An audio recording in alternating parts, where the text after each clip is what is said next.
Josephine wrote back that we were to send her some of our stories. So, we copied out 4 of our very best and sent them. Miss Josephine Barry wrote back that she had never read anything so amusing in her life. That kind of puzzled us because the stories were all very pathetic and almost everybody died, but I'm glad Miss Barry liked them. It shows our club is doing some good in the world. Mrs. Allen says that ought to be our object in everything. I do really try to make it my object, but I forget so often when I'm having fun. I hope I shall be a little like Mrs. Allen when I grow up. Do you think there is any prospect of it, Marilla? I shouldn't say there was a great deal, was Marilla's encouraging answer. I'm sure Mrs. Allen was never such a silly, forgetful little girl as you are. No, but she wasn't always so good as she is now either, said Anne. Seriously? She told me so herself, that is. She said she was a dreadful mischief when she was a girl and was always getting into scrapes. I felt so encouraged when I heard that. Is it very wicked of me, Marilla, to feel encouraged when I hear that other people have been bad and mischievous? Mrs. Lynde says it is. Mrs. Lynde says she always feels shocked when she hears of anyone ever having been naughty, no matter how small they were. Mrs. Lynde says she once heard a minister confess that when he was a boy he stole a strawberry tart out of his aunt's pantry, and she never had any respect for that minister again. Now, I wouldn't have felt that way. I'd have thought that it was real noble of him to confess it, and I'd have thought what an encouraging thing it would be for small boys nowadays who do naughty things and are sorry for them, to know that perhaps they may grow up to be ministers in spite of it. That's how I'd feel, Marilla. The way I feel at present, Anne, said Marilla, is that it's high time you had those dishes washed. You've taken half an hour longer than you should with all your chattering. Learn to work first and talk afterwards. Chapter 27. Vanity and Vexation of Spirit. Marilla, walking home one late April evening from an aid meeting, realized that the winter was over and gone with the thrill of delight that spring never fails to bring to the oldest and saddest as well as to the youngest and merriest. Marilla was not given to subjective analysis of her thoughts and feelings. She probably imagined that she was thinking about the aides and their missionary box and the new carpet for the vestry room, but under these reflections was a harmonious consciousness of red field smoking into pale purply mists in the declining sun, of long, sharp-pointed fir shadows falling over the meadow beyond the brook, of still, crimson-budded maples around a mirror-like wood pool, of awakening in the world and a stir of hidden pulses under the grey sod.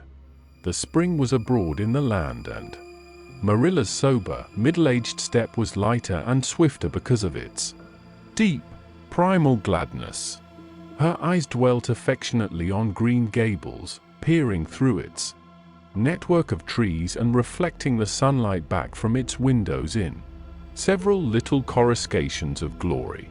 Marilla, as she picked her steps along the damp lane, thought that it was really a satisfaction to know that she was going home to a briskly snapping wood fire and a table nicely spread for tea, instead of to the cold comfort of old aid meeting evenings before and had come to Green Gables. Consequently, when Marilla entered her kitchen and found the fire black out, with no sign of an anywhere, she felt justly disappointed and irritated. She had told Anne to be sure and have tea ready at 5 o'clock, but now she must hurry to take off her second-best dress and prepare the meal herself against Matthew's return from plowing. "I'll settle Miss Anne when she comes home," said Marilla grimly, as she shaved up kindlings with a carving knife and with more vim than was strictly necessary. Matthew had come in and was waiting patiently for He's tea in his corner. She's gadding off somewhere with Diana, writing stories or practicing dialogues or some such tomfoolery, and never thinking once about the time or her duties. She's just got to be pulled up short and sudden on this sort of thing. I don't care if Mrs. Allen does say she's the brightest and sweetest child she ever knew. She may be bright and sweet enough, but her head is full of nonsense and there's never any knowing what shape it'll break out in next. Just as soon as she grows out of one freak she takes up with another. But here I am saying the very thing I was so riled with Rachel Lynde for saying at the Aid today. I was real glad when Mrs. Allen spoke up for Anne, for if she hadn't I know I'd have said something too sharp to Rachel before everybody. And got plenty of faults, goodness knows, and far be it from me to deny it. But I'm bringing her up and not Rachel Lynde, who'd pick faults in the angel Gabriel himself if he lived in Avonlea.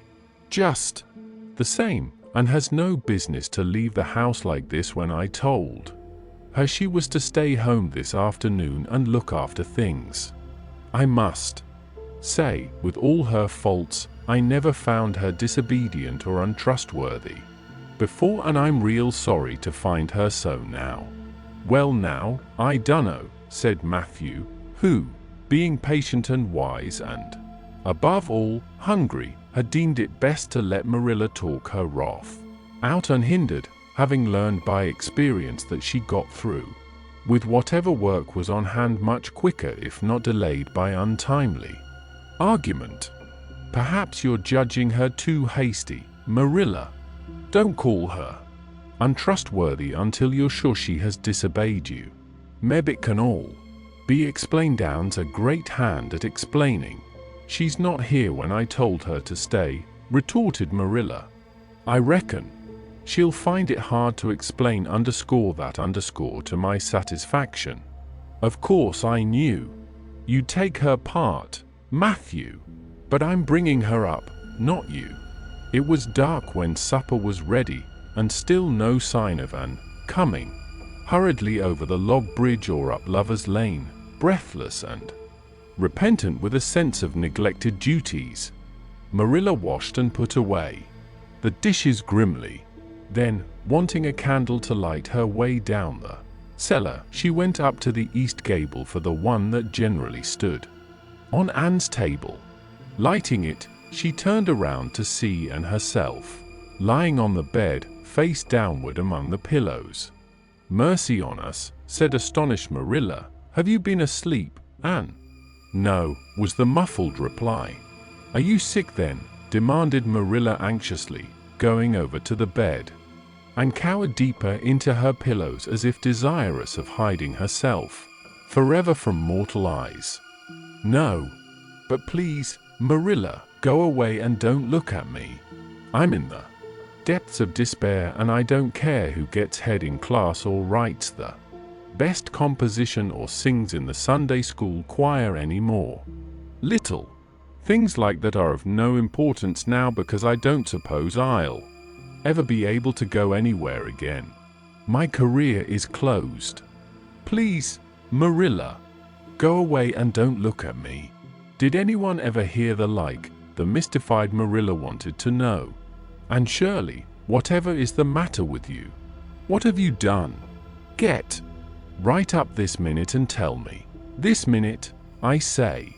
There now, what is it? And had slid to the floor in despairing obedience. Look at my hair, Marilla, she whispered. Accordingly, Marilla lifted her candle and looked scrutinizingly at Anne's hair, flowing in heavy masses down her back. It certainly had a very strange appearance. Anne Shirley, what have you done to your hair? Why, it's _green, green it might be called if it were any earthly color, a queer, dull, bronzy green, with streaks here and there of the original red, to heighten the ghastly effect. Never in all her life had Marilla seen anything so grotesque as Anne's hair at that moment. "Yes, it's green," moaned Anne. "I thought nothing could be as bad as red hair. But now I know it's 10 times worse to have green hair. Oh, Marilla, you little know how utterly wretched I am. I little know how you got into this fix, but I mean to find out," said Marilla. "Come right down to the kitchen, it's too cold up here, and tell me just what you've done. I've been expecting something queer for some time. You haven't got into any scrape for over 2 months, and I was sure another one was due. Now, then, what did you do to your hair?" "I dyed it." "Dyed it? Dyed your hair? And Shirley, didn't you know it was a wicked thing to do?" "Yes, I knew it was a little wicked," admitted Anne. "But I thought it was worthwhile to be a little wicked to get rid of red hair. I counted the cost, Marilla. Besides, I meant to be extra good in other ways to make up for it." "Well," said Marilla sarcastically, "if I decided it was worthwhile to dye my hair, I'd have dyed it a decent color at least. I wouldn't have dyed it green." "But I didn't mean to dye it green," Marilla protested and dejectedly. "If I was wicked, I meant to be wicked to some purpose.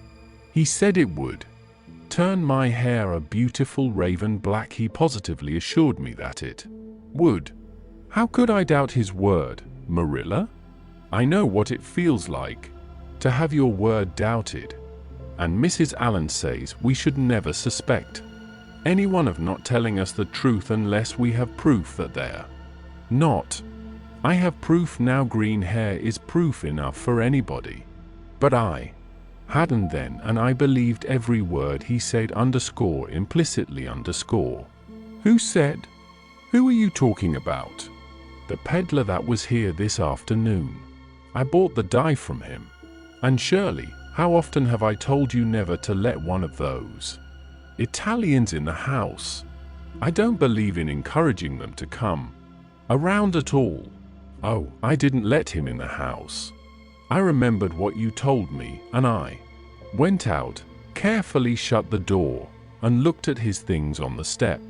Besides, he wasn't an Italian, he was a German Jew.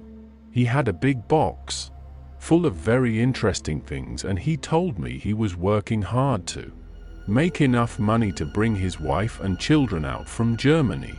He spoke so feelingly about them that it touched my heart. I wanted to buy something from him to help him in such a worthy object. Then all at once, I saw the bottle of hair dye. The peddler said it was warranted to dye any hair a beautiful raven black and wouldn't wash off. In a trice I saw myself with beautiful raven black hair, and the temptation was irresistible. But the price of the bottle was 75 cents, and I had only 50 cents left out of my chicken money. I think the peddler had a very kind heart, for he said that, seeing it was me, he'd sell it for 50 cents, and that was just giving it away. So I bought it, and as soon as he had gone, I came up here and applied it with an old hairbrush, as the directions said. I used up the whole bottle, and oh, Marilla, when I saw the dreadful color it turned my hair, I repented of being wicked, I can tell you. And I've been repenting ever since." "Well, I hope you'll repent to good purpose," said Marilla severely, "and that you've got your eyes open to where your vanity has led you. Anne, goodness knows what's to be done. I suppose the first thing is to give your hair a good washing and see if that will do any good." Accordingly, Anne washed her hair, scrubbing it vigorously with soap and water, but for all the difference it made, she might as well have been scouring its original red. The peddler had certainly spoken the truth when he declared that the dye wouldn't wash off. However, his veracity might be impeached in other respects. "Oh, Marilla, what shall I do?" questioned Anne in tears. "I can never live this down. People have pretty well forgotten my other mistakes, the liniment cake and setting Diana drunk and flying into a temper with Mrs. Lynde. But they'll never forget this. They will think I am not respectable. Oh, Marilla, what a tangled web we weave when first we practice to deceive. That is poetry, but it is true. And oh, how Josie Pye will laugh. Marilla, I cannot face Josie Pye. I am the unhappiest girl in Prince Edward Island. Anne's unhappiness continued for a week. During that time she went nowhere and shampooed her hair every day. Diana alone of outsiders knew the fatal secret, but she promised solemnly never to tell, and it may be stated here and now that she kept her word. At the end of the week, Marilla said decidedly, "It's no use, Anne. That is fast dye if ever there was any. Your hair must be cut off. There is no other way. You can't go out with it looking like that." Anne's lips quivered, but she realized the bitter truth of Marilla's remarks. With a dismal sigh she went for the scissors. "Please cut it off at once, Marilla, and have it over. Oh, I feel that. My heart is broken. This is such an unromantic affliction. The girls in books lose their hair in fevers or sell it to get money for some good deed, and I'm sure I wouldn't mind losing my hair in some such fashion. Half so much. But there is nothing comforting in having your hair cut off because you've dyed it a dreadful color, is there? I'm going to weep all the time you're cutting it off, if it won't interfere." It seemed such a tragic thing. Anne wept then, but later on, when she went upstairs and looked in the glass, she was calm with despair. Marilla had done her work thoroughly, and it had been necessary to shingle the hair as closely as possible. The result was not becoming, to state the case as mildly as may be. Anne promptly turned her glass to the wall. "I'll never look at myself again until my hair grows," she exclaimed passionately. Then she suddenly righted the glass. "Yes, I will, too. I do penance for being wicked that way. I'll look at myself every time I come to my room and see how ugly I am. And I won't try to imagine it away, either. I never thought I was vain about my hair of all things, but now I know I was, in spite of its being red because it was so long and thick and curly. I expect something will happen to my nose next." Anne's clipped head made a sensation in school on the following Monday, but to her relief nobody guessed the real reason for it, not even Josie Pye, who, however, did not fail to inform Anne that she looked like a perfect scarecrow. "I didn't say anything when Josie said that to me," and confided that evening to Marilla, who was lying on the sofa after one of her headaches, "because I thought it was part of my punishment and I ought to bear it patiently. It's hard to be told you look like a scarecrow." And I wanted to say something back, but I didn't. I just swept her one scornful look and then I forgave her. It makes you feel very virtuous when you forgive people, doesn't it? I mean to devote all my energies to being good after this, and I shall never try to be beautiful again. Of course it's better to be good. I know it is, but it's sometimes so hard to believe a thing even when you know it. I do really want to be good, Marilla, like you and Mrs. Allen and Miss Stacy, and grow up to be a credit to you. Diana says when my hair begins to grow to tie a black velvet ribbon around my head with a bow at one side. She says she thinks it will be very becoming. I will call it a snood. That sounds so romantic. But am I talking too much, Marilla? Does it hurt your head? My head is better now. It was terrible bad this afternoon, though. These headaches of mine are getting worse and worse. I'll have to see a doctor about them. As for your chatter, I don't know that I mind. It got so used to it, which was Marilla's way of saying that she liked to hear it. Chapter 28. An Unfortunate Lily Maid. "Oh, of course you must be Elaine, Anne," said Diana. "I could never have the courage to float down there." "Nor I," said Ruby Gillis, with a shiver. "I don't mind floating down, when there's 2 or 3 of us in the flat and we can sit up. It's fun, then. But to lie down and pretend I was dead, I just couldn't. I'd die, really, of fright." "Of course it would be romantic," conceded Jane Andrews, "but I know I couldn't keep still. I'd be popping up every minute or so to see where I was and if I wasn't drifting too far out. And you know, and that would spoil the effect. But it's so ridiculous to have a red-headed Elaine," mourned Anne. "I'm not afraid to float down, and I'd love to be Elaine. But it's ridiculous. Just the same. Ruby ought to be Elaine because she is so fair and has such lovely long golden hair. Elaine had all her bright hair streaming down, you know. And Elaine was the lily maid. Now, a red-haired person cannot be a lily maid."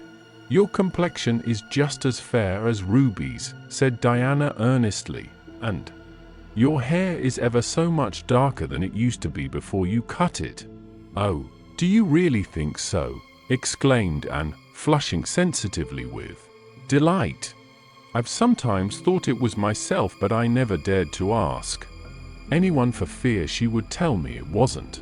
"Do you think it could be called auburn now, Diana?" "Yes, and I think it is real pretty," said Diana, looking admiringly at the short, silky curls that clustered over Anne's head and were held in place by a very jaunty black velvet ribbon and bow. They were standing on the bank of the pond, below Orchard Slope, where a little headland fringed with birches ran out from the bank. At its tip was a small wooden platform built out into the water for the convenience of fishermen and duck hunters. Ruby and Jane were spending the midsummer afternoon with Diana, and Anne had come over to play with them. Anne and Diana had spent most of their playtime that summer on and about the pond. Idlewild was a thing of the past, Mr. Bell having ruthlessly cut down the little circle of trees in his back pasture in the spring, and had sat among the stumps and wept, not without an eye to the romance of it. But she was speedily consoled, for, after all, as she and Diana said, big girls of 13, going on 14, were too old for such childish amusements as playhouses, and there were more fascinating sports to be found about the pond. It was splendid to fish for trout over the bridge, and the 2 girls learned to row themselves about in the little flat-bottomed dory Mr. Barry kept for duck shooting. It was Anne's idea that they dramatize Elaine. They had studied Tennyson's poem in school the preceding winter, the superintendent of education having prescribed it in the English course for the Prince Edward Island schools. They had analyzed and parsed it and torn it to pieces in general until it was a wonder there was any meaning at all left in it for them. But at least the fair Lily Maid and Lancelot and Guinevere and King Arthur had become very real people to them, and Anne was devoured by secret regret that she had not been born in Camelot. Those days, she said, were so much more romantic than the present, and plan was hailed with enthusiasm. The girls had discovered that if the flat were pushed off from the landing place, it would drift down with the current under the bridge and finally strand itself on another headland lower down, which ran out at a curve in the pond. They had often gone down like this, and nothing could be more convenient for playing Elaine. "Well, I'll be Elaine," said Anne, yielding reluctantly, for, although she would have been delighted to play the principal character, yet her artistic sense demanded fitness for it, and this, she felt, her limitations made impossible. "Ruby, you must be King Arthur and Jane," will be Guinevere and Diana must be Lancelot. But first you must be the brothers and the father. We can't have the old dumb servitor because there isn't room for two in the flat when one is lying down. We must pull the barge all its length in blackest samite. That old black shawl of your mother's will be just the thing, Diana. The black shawl having been procured, and spread it over the flat and then lay down on the bottom, with closed eyes and hands folded over her breast. Oh, she does look really dead, whispered Ruby Gillis nervously, watching the still, white little face under the flickering shadows of the birches. It makes me feel frightened, girls. Do you suppose it's really right to act like this? Mrs. Lynde says that all play acting is abominably wicked. Ruby, you shouldn't talk about Mrs. Lynde, said Anne severely. It spoils the effect because this is hundreds of years before Mrs. Lynde was born. Jane, you arrange this. It's silly for Elaine to be talking when she's dead. Jane rose to the occasion. Cloth of gold for coverlet there was none, but an old piano scarf of yellow Japanese crepe was an excellent substitute. A white lily was not obtainable just then, but the effect of a tall blue iris placed in one of Anne's folded hands was all that could be desired. Now, she's all ready, said Jane. We must kiss her quiet brows. And, Diana, you say, sister, farewell forever. And Ruby, you say, farewell, sweet sister, both of you as sorrowfully as you possibly can. Anne, for goodness sake smile a little. You know Elaine Elias. Though she smiled. That's better. Now push the flat off. The flat was accordingly pushed off, scraping roughly over an old embedded stake in the process. Diana and Jane and Ruby only waited long enough to see it caught in the current and headed for the bridge before scampering up through the woods, across the road, and down to the lower headland where, as Lancelot and Guinevere and the king, they were to be in readiness to receive the Lily Maid. For a few minutes and, drifting slowly down, enjoyed the romance of her situation to the full. Then something happened not at all romantic. The flat began to leak. In a very few moments it was necessary for Elaine to scramble to her feet, pick up her cloth of gold coverlet and pall of blackest samite and gaze blankly at a big crack in the bottom of her barge through which the water was literally pouring. That sharp stake at the landing had torn off the strip of batting nailed on the flat. Anne did not know this, but it did not take her long to realize that she was in a dangerous plight. At this rate the flat would fill and sink long before it could drift to the lower headland. Where were the oars? Left behind at the landing, and gave one gasping little scream which nobody ever heard. She was white to the lips, but she did not lose her self-possession. There was one chance, just one. I was horribly frightened, she told Mrs. Allen the next day, and it seemed like years while the flat was drifting down to the bridge and the water rising in it every moment. I prayed, Mrs. Allen, most earnestly, but I didn't shut my eyes to pray, for I knew the only way God could save me was to let the flat float close enough to one of the bridge piles for me to climb up on it. You know the piles are just old tree trunks and there are lots of knots and old branch stubs on them. It was proper to pray, but I had to do my part by watching out and right well. I knew it. I just said, dear God, please take the flat close to a pile, and I'll do the rest over and over again. Under such circumstances you don't think much about making a flowery prayer. But mine was answered, for the flat bumped right into a pile for a minute and I flung the scarf and the shawl over my shoulder and scrambled up on a big providential stub. And there I was, Mrs. Allen, clinging to that slippery old pile. with no way of getting up or down. It was a very unromantic position, but I didn't think about that at the time. You don't think much about romance when you have just escaped from a watery grave. I said a grateful prayer at once, and then I gave all my attention to holding on tight, for I knew I should probably have to depend on human aid to get back to dry land. The flat drifted under the bridge and then promptly sank in midstream. Ruby, Jane, and Diana, already awaiting it on the lower headland, saw it disappear before their very eyes and had not a doubt but that Anne had gone down with it.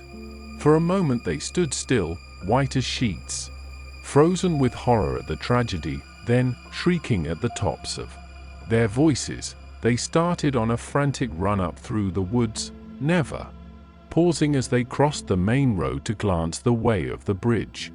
Anne, clinging desperately to her precarious foothold, saw their flying forms and heard their shrieks. Help would soon come, but meanwhile her position was a very uncomfortable one. The minutes passed by, each seeming an hour to the unfortunate Lily. Maid, why didn't somebody come? Where had the girls gone? Suppose they had fainted, one and all. Suppose nobody ever came. Suppose she grew so tired and cramped that she could hold on no longer, and looked at the wicked green depths below her, wavering with long, oily shadows, and shivered. Her imagination began to suggest all manner of gruesome possibilities to her. Then, just as she thought she really could not endure the ache in her arms and wrists another moment, Gilbert Blythe came rowing under the bridge in Harmon Andrews's dory. Gilbert glanced up and, much to his amazement, beheld a little white, scornful face looking down upon him with big, frightened but also scornful grey eyes. "Anne Shirley, how on earth did you get there?" he exclaimed. Without waiting for an answer, he pulled close to the pile and extended his hand.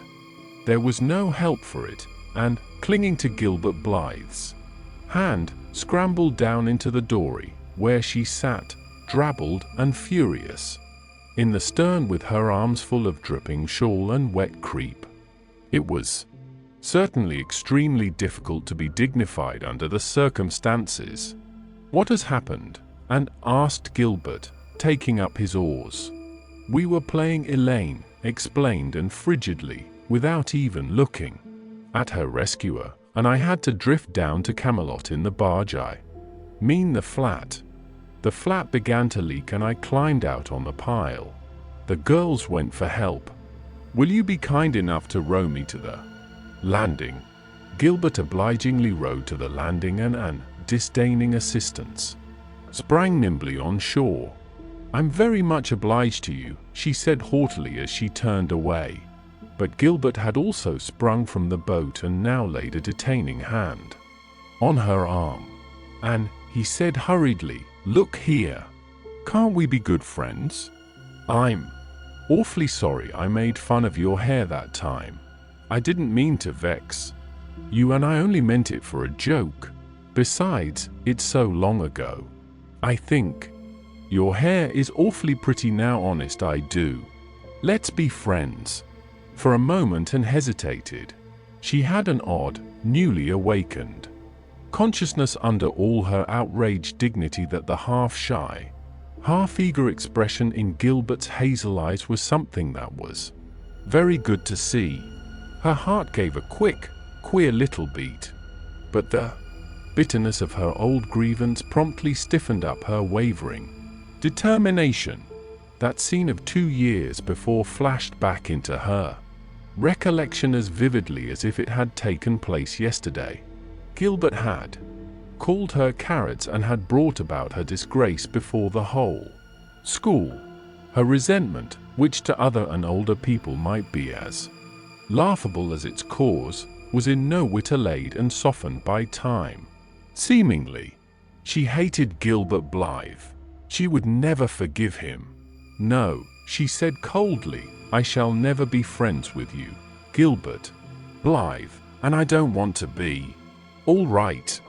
Gilbert sprang into his skiff with an angry color in his cheeks. I'll never ask you to be friends again, Anne Shirley. And I don't care either. He pulled away with swift defiant strokes, and Anne went up the steep, ferny little path under the maples. She held her head very high, but she was conscious of an odd feeling of regret. She almost wished she had answered Gilbert differently. Of course, he had insulted her terribly, but still, altogether, and rather thought it would be a relief to sit down and have a good cry. She was really quite unstrung, for the reaction from her fright and cramped clinging was making itself felt. Halfway up the path she met Jane and Diana rushing back to the pond in a state narrowly removed from positive frenzy. They had found nobody at Orchard Slope, both Mr. and Mrs. Barry being away. Here Ruby Gillis had succumbed to hysterics and was left to recover from them as best she might, while Jane and Diana flew through the haunted wood and across the brook to Green Gables. There they had found nobody either, for Marilla had gone to Carmody and Matthew was making hay in the back field. Oh, and gasped Diana, fairly falling on the former's neck, and weeping with relief and delight. Oh, and we thought you were drowned and we felt like murderers because we had made you be lame. And Ruby is in hysterics. Oh, and how did you escape? I climbed up on one of the piles, explained Anne wearily, and Gilbert Blythe came along in Mr. Andrews's dory and brought me to land. Oh, Anne, how splendid of him! Why, it's so romantic, said Jane, finding breath enough for utterance at last. Of course you'll speak to him after this. Of course I won't, flashed Anne, with a momentary return of her old spirit. And I don't want ever to hear the word romantic again, Jane. Andrews, I'm awfully sorry you were so frightened, girls. It is all my fault. I feel sure I was born under an unlucky star. Everything I do gets me or my dearest friends into a scrape. We've gone and lost your father's flat, Diana, and I have a presentiment that we'll not be allowed to row on the pond anymore. And presentiment proved more trustworthy than presentiments are apt to do. Great was the consternation in the Barry and Cuthbert households when the events of the afternoon became known. Will you ever have any sense? And groaned Marilla. Oh, yes, I think I will, Marilla returned Anne optimistically. A good cry, indulged in the grateful solitude of the east gable, had soothed her nerves and restored her to her wonted cheerfulness. I think my prospects of becoming sensible are brighter now than ever. I don't see how, said Marilla. Well, explained Anne, I've learned a new and valuable lesson today. Ever since I came to Green Gables I've been making mistakes, and each mistake has helped to cure me of some great shortcoming. The affair of the amethyst brooch cured me of meddling with things that didn't belong to me. The haunted wood mistake cured me of letting my imagination run away with me. The liniment cake mistake cured me of carelessness in cooking. Dyeing my hair cured me of vanity. I never think about my hair and nose now, at least, very seldom. And today's mistake is going to cure me of being too romantic. I have come to the conclusion that it is no use trying to be romantic in Avonlea. It was probably easy enough in towered Camelot hundreds of years ago, but romance is not appreciated now. I feel quite sure that you will soon see a great improvement in me in this respect, Marilla. I'm sure I hope so, said Marilla skeptically. But Matthew, who had been sitting mutely in his corner, laid a hand on Anne's shoulder when Marilla had gone out. Don't give up all your romance, Anne, he whispered shyly, a little Of it is a good thing not too much, of course, but keep a little of it. And keep a little of it. Chapter 29. An epoch in Anne's life. Anne was bringing the cows home from the back pasture by way of Lovers' Lane. It was a September evening, and all the gaps and clearings in the woods were brimmed up with ruby sunset light. Here and there the lane was splashed with it, but for the most part it was already quite shadowy beneath the maples, and the spaces under the firs were filled with a clear violet dusk like airy wine. The winds were out in their tops, and there is no sweeter music on earth than that which the wind makes in the fir trees at evening. The cows swung placidly down the lane, and Anne followed them dreamily, repeating aloud the battle canto from _Marmion_ which had also been part of their English course the preceding winter, and which Miss Stacy had made them learn off by heart, and exulting in its rushing lines and the clash of spears in its imagery. When she came to the lines, the stubborn spearsmen still made good their dark impenetrable wood. She stopped in ecstasy to shut her eyes that she might the better fancy herself one of that heroic ring. When she opened them again, it was to behold Diana coming through the gate that led into the barry field, and looking so important that Anne instantly divined there was news to be told, but betray too eager curiosity she would not. "Isn't this evening just like a purple dream, Diana? It makes me so glad to be alive. In the mornings I always think the mornings are best, but when evening comes I think it's lovelier still." "It's a very fine evening," said Diana, "but oh, I have such news, Anne. Guess." "You can have 3 guesses. Charlotte Gillis is going to be married in the church after all, and Mrs. Allen wants us to decorate it," cried Anne. "No. Charlotte's beau won't agree to that, because nobody ever has been married in the church yet, and he thinks it would seem too much like a funeral. It's too mean, because it would be such fun." "Guess again." "Jane's mother is going to let her have a birthday party." Diana shook her head, her black eyes dancing with merriment. "I can't think what it can be," said Anne in despair, "unless it's that Moody Spurgeon Macpherson saw you home from prayer meeting last night." "Did he? I should think not," exclaimed Diana indignantly. "I wouldn't be likely to boast of it if he did, the horrid creature. I knew you couldn't guess it.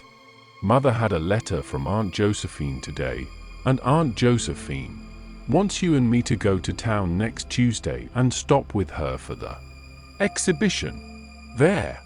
"Oh, Diana," whispered Anne, finding it necessary to lean up against a maple tree for support, "do you really mean it? But I'm afraid Marilla won't let me go. She will say that she can't encourage gadding about. That was what she said last week when Jane invited me to go with them in their double-seated buggy to the American concert at the White Sands Hotel. I wanted to go, but Marilla said I'd be better at home learning my lessons, and so would Jane. I was bitterly disappointed, Diana. I felt so heartbroken that I wouldn't say my prayers when I went to bed. But I repented of that and got up in the middle of the night and said them." "I'll tell you," said Diana, "we'll get Mother to ask Marilla. She'll be more likely to let you go then, and if she does we'll have the time of our lives, Anne. I've never been to an exhibition, and it's so aggravating to hear the other girls talking about their trips. Jane and Ruby have been twice, and they're going this year again. I'm not going to think about it at all until I know whether I can go or not," said Anne resolutely. "If I did and then was disappointed, it would be more than I could bear. But in case I do go, I'm very glad my new coat will be ready by that time. Marilla didn't think I needed a new coat. She said my old one would do very well for another winter, and that I ought to be satisfied with having a new dress. The dress is very Pretty, Diana navy blue and made so fashionably. Marilla always makes my dresses fashionably now, because she says she doesn't intend to have Matthew going to Mrs. Lynde to make them. I'm so glad. It is ever so much easier to be good if your clothes are fashionable. At least, it is easier for me. I suppose it doesn't make such a difference to naturally good people. But Matthew said I must have a new coat, so Marilla bought a lovely piece of blue broadcloth, and it's being made by a real dressmaker over at Carmody.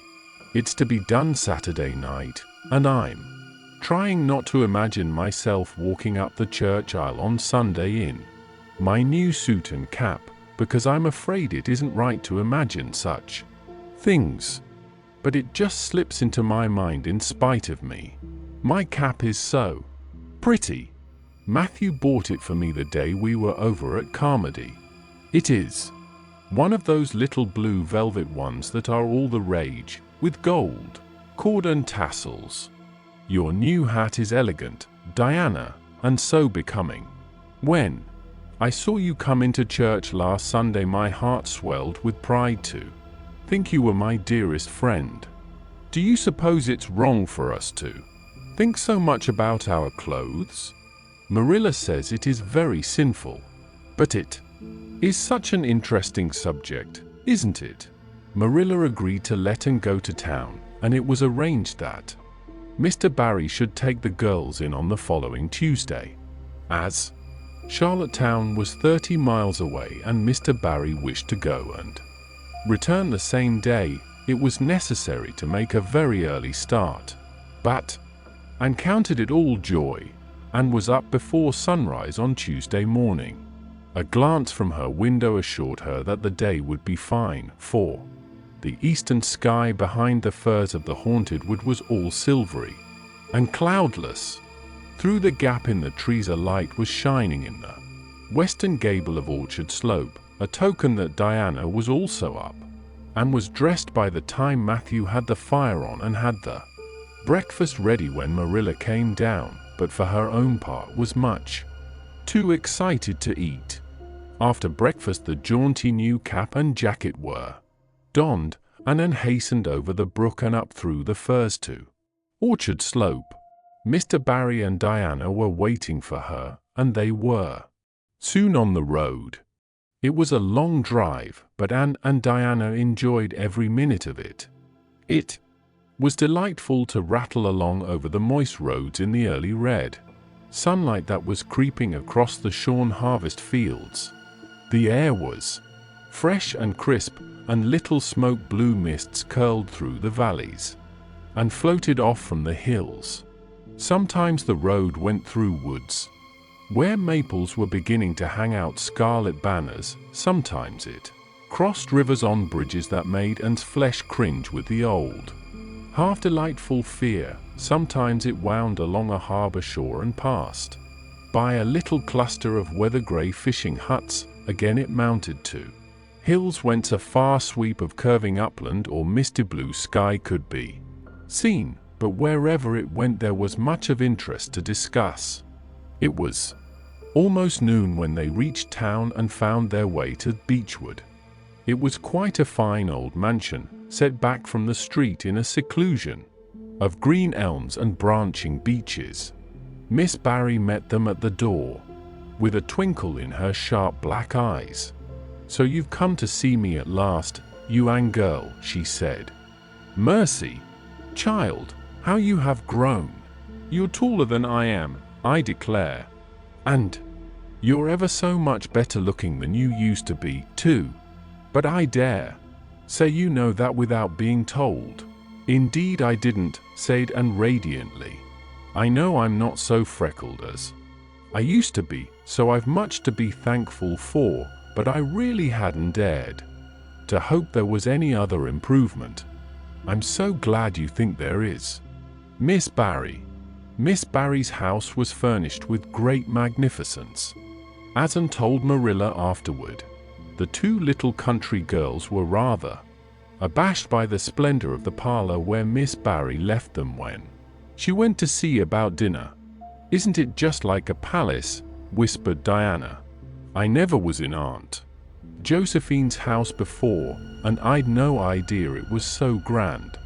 I just wish Julia Bell could see this. She puts on such airs about her mother's parlor. Velvet carpet, side and luxuriously, and silk curtains. I've dreamed of such things, Diana. But do you know, I don't believe I feel very comfortable with them after all.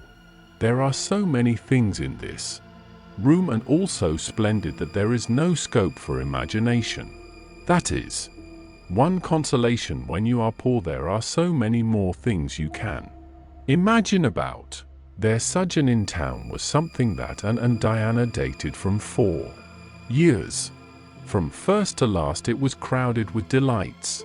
On Wednesday Miss Barry took them to the exhibition grounds and kept them there all day. It was splendid, and related to Marilla later on. I never imagined anything so interesting. I don't really know which department was the most interesting. I think I liked the horses and the flowers and the fancy work best. Josie Pye took first prize for knitted lace. I was real glad she did. And I was glad that I felt glad, for it shows I'm improving, don't you think, Marilla, when I can rejoice in Josie's success? Mr. Harmon Andrews took second prize for Gravenstein apples, and Mr. Bell took first prize for a pig. Diana said she thought it was ridiculous for a Sunday school superintendent to take a prize in pigs. But I don't see why. Do you? She said she would always think of it after this when he was praying so solemnly. Clara Louise McPherson took a prize for painting, and Mrs. Lynde got first prize for homemade butter and cheese. So Avonlea was pretty well represented, wasn't it? Mrs. Lynde was there that day, and I never knew how much I really liked her until I saw her familiar face among all those strangers. There were thousands of people there, Marilla. It made me feel dreadfully insignificant. And Miss Barry took us up to the grandstand to see the horse races. Mrs. Lynde wouldn't go. She said horse racing was an abomination, and she, being a church member, thought it her bounden duty to set a good example by staying away. But there were so many there, I don't believe Mrs. Lynde's absence would ever be noticed. I don't think, though, that I ought to go very often to horse races, because they are awfully fascinating. Diana got so excited that she offered to bet me 10 cents that the red horse would win. I didn't believe he would, but I refused to bet because I wanted to tell Mrs. Allen all about everything, and I felt sure it wouldn't do to tell her that. It's always wrong to do anything you can't tell the minister's wife. It's as good as an extra conscience to have a minister's wife for your friend. And I was very glad I didn't bet, because the red horse did win, and I would have lost 10 cents. So you see, that virtue was its own reward. We saw a man go up in a balloon. I'd love to go up in a balloon, Marilla. It would be simply thrilling. And we saw a man selling fortunes. You paid him 10 cents and a little bird picked out your fortune for you. Miss Barry gave Diana and me 10 cents each to have our fortunes told. Mine was that I would marry a dark-complected man who was very wealthy, and I would go across water to live. I looked carefully at all the dark men I saw after that, but I didn't care much for any of them, and anyhow I suppose it's too early to be looking out for him yet. Oh, it was a never-to-be-forgotten day, Marilla. I was so tired I couldn't sleep at night. Miss Barry put us in the spare room, according to promise. It was an elegant room, Marilla, but somehow sleeping in a spare room isn't what I used to think it was. That's the worst of growing up, and I'm beginning to realize it. The things you wanted so much when you were a child don't seem half so wonderful to you when you get them. Thursday the girls had a drive in the park, and in the evening Miss Barry took them to a concert in the Academy of Music, where a noted prima donna was to sing to, and the evening was a glittering vision of delight. Oh, Marilla, it was beyond description. I was so excited I couldn't even talk, so you may know what it was like. I just sat in enraptured silence. Madame Selitsky was perfectly beautiful and wore white satin and diamonds. But when she began to sing, I never thought about anything else. Oh, I can't tell you how I felt. But it seemed to me that it could never be hard to be good anymore. I felt like I do when I look up to the stars. Tears came into my eyes, but oh, they were such happy tears. I was so sorry when it was all over, and I told Miss Barry I didn't see how I was ever to return to common life again. She said she thought if we went over to the restaurant across the street and had an ice cream, it might help me. That sounded so prosaic, but to my surprise I found it true. The ice cream was delicious, Marilla, and it was so lovely and dissipated to be sitting there eating it at 11 o'clock at night. Diana said she believed she was born for city life. Miss Barry asked me what my opinion was, but I said I would have to think it over very seriously before I could tell her what I really thought. So I thought it over after I went to bed. That is the best time to think things out. And I came to the conclusion, Marilla, that I wasn't born for city life and that I was glad of it. It's nice to be eating ice cream at brilliant restaurants at 11 o'clock at night once in a while, but as a regular thing I'd rather be in the East Gable at 11, sound asleep, but kind of knowing even in my sleep that the stars were shining outside and that the wind was blowing in the firs across the brook. I told Miss Barry so at breakfast the next morning, and she laughed. Miss Barry generally laughed at anything I said, even when I said the most solemn things. I don't think I liked it, Marilla, because I wasn't trying to be funny. But she is a most hospitable lady and treated us royally. Friday brought going home time, and Mr. Barry drove in for the girls.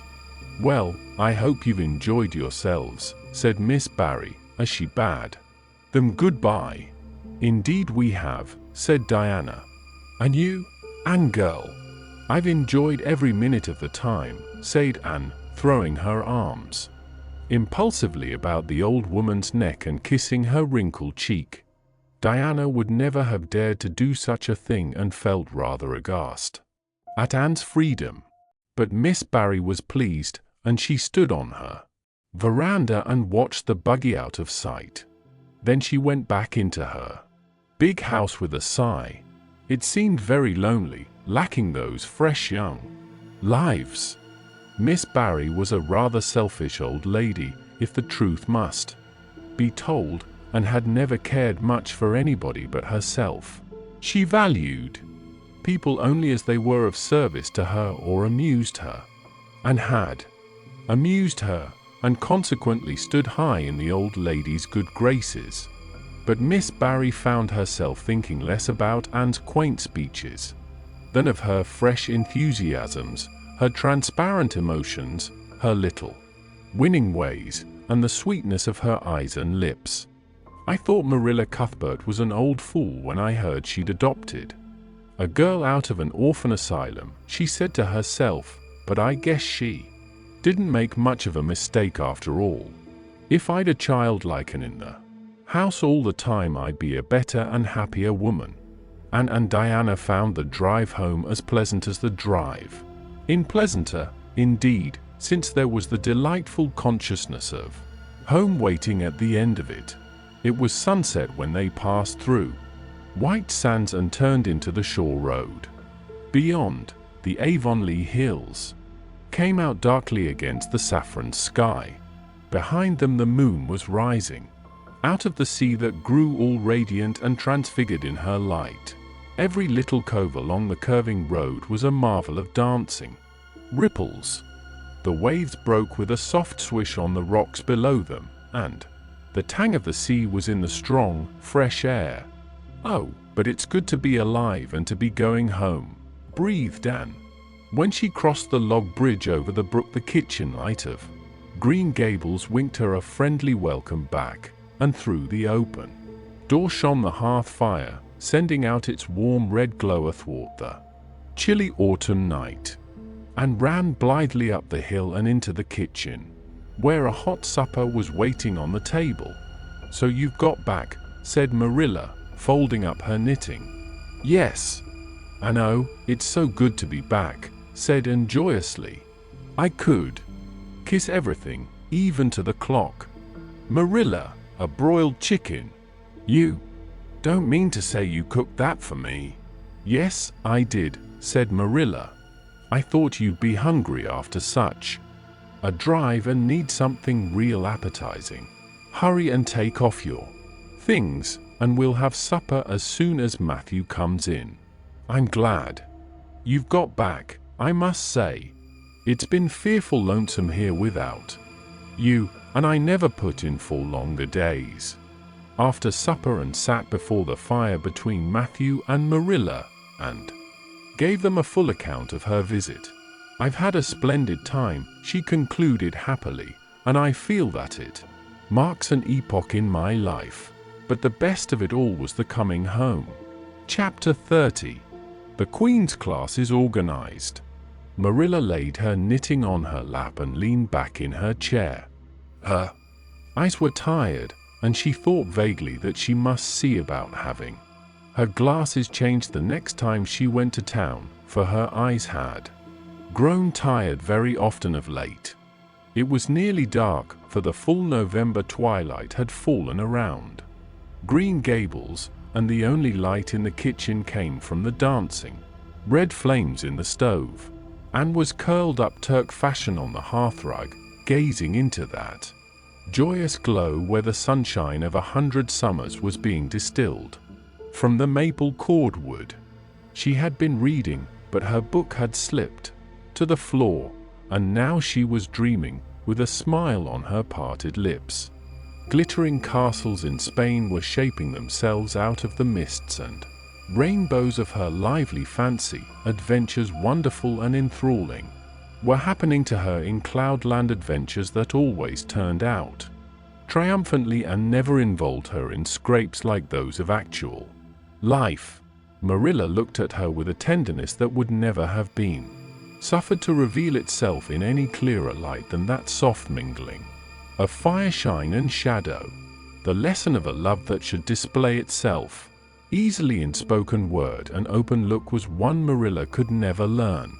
But she had learned to love this slim, gray-eyed girl with an affection all the deeper and stronger from its very undemonstrativeness.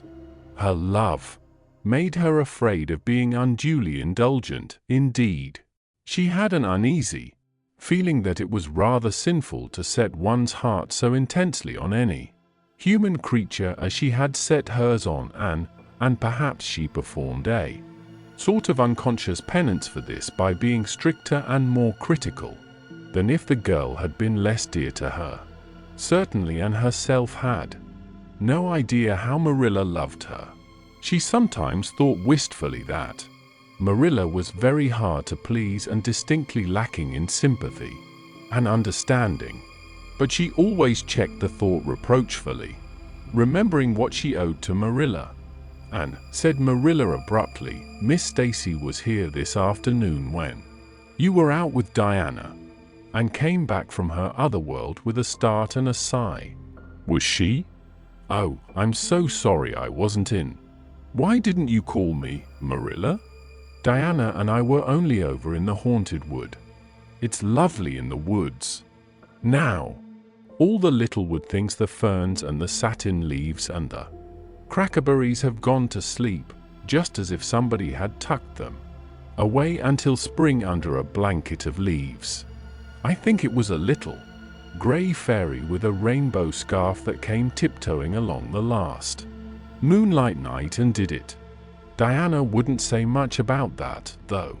Diana has never forgotten the scolding her mother gave her about imagining ghosts into the haunted wood. It had a very bad effect on Diana's imagination. It blighted it. Mrs. Lynde says Myrtle Bell is a blighted being. I asked Ruby Gillis why Myrtle was blighted, and Ruby said she guessed it was because her young man had gone back on her. Ruby Gillis thinks of nothing but young men, and the older she gets the worse she is. Young men are all very well in their place, but it doesn't do to drag them into everything, does it? Diana and I are thinking seriously of promising each other that we will never marry but be nice old maids and live together forever. Diana hasn't quite made up her mind though, because she thinks perhaps it would be nobler to marry some wild, dashing, wicked young man and reform him. Diana and I talk a great deal about serious subjects now, you know. We feel that we are so much older than we used to be that it isn't becoming to talk of childish matters. It's such a solemn thing to be almost 14, Marilla. Miss Stacy took all us girls who are in our teens down to the brook last Wednesday and talked to us about it. She said we couldn't be too careful what habits we formed and what ideals we acquired in our teens, because by the time we were 20 our characters would be developed and the foundation laid for our whole future life.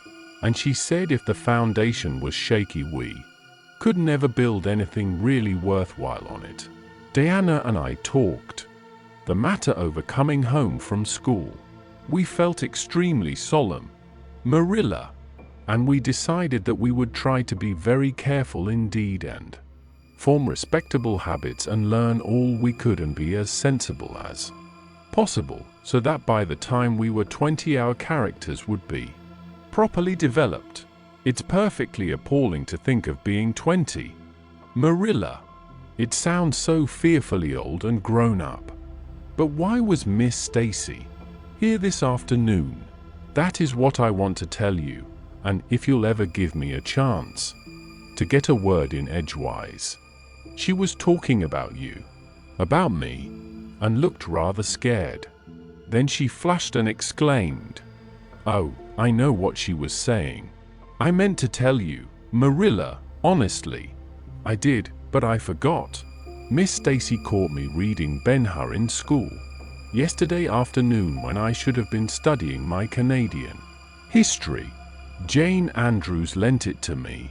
I was reading it at dinner hour, and I had just got to the chariot race when school went in.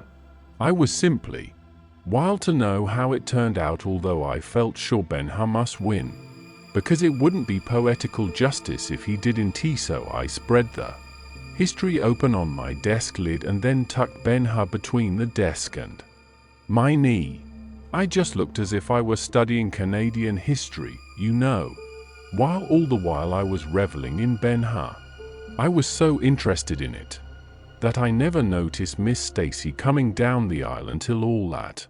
Once I just looked up and there she was looking down at me, so reproachful like. I can't tell you how ashamed I felt, Marilla, especially when I heard Josie Pye giggling. Miss Stacy took Ben-Hur away, but she never said a word then. She kept me in at recess and talked to me. She said I had done very wrong in two respects. First, I was wasting the time I ought to have put on my studies, and secondly, I was deceiving my teacher in trying to make it appear I was reading a history when it was a storybook instead. I had never realized until that moment, Marilla, that what I was doing was deceitful. I was shocked. I cried bitterly and asked Miss Stacy to forgive me, and I'd never do such a thing again, and I offered to do penance by never so much as looking at Ben-Hur for a whole week, not even to see how the chariot race turned out. But Miss Stacy said she wouldn't require that, and she forgave me. Freely. So I think it wasn't very kind of her to come up here to you about it after all. Miss Stacy never mentioned such a thing to me, and it's only your guilty conscience that's the matter with you. You have no business to be taking storybooks to school. You read too many novels anyhow. When I was a girl, I wasn't so much as allowed to look at a novel. Oh, how can you call Ben-Hur a novel when it's really such a religious book? Protested Anne. Of course it's a little too exciting to be proper reading for Sunday, and I only read it on weekdays. And I never read any book now unless either Miss Stacy or Mrs. Allen thinks it is a proper book for a girl 13 3/4 to read. Miss Stacy made me promise that. She found me reading a book one day called The Lurid Mystery of the Haunted Hall. It was one Ruby Gillis had lent me. And, oh, Marilla, it was so fascinating and creepy. It just curdled the blood in my veins. But Miss Stacy said it was a very silly, unwholesome book, and she asked me not to read any more of it or any like it.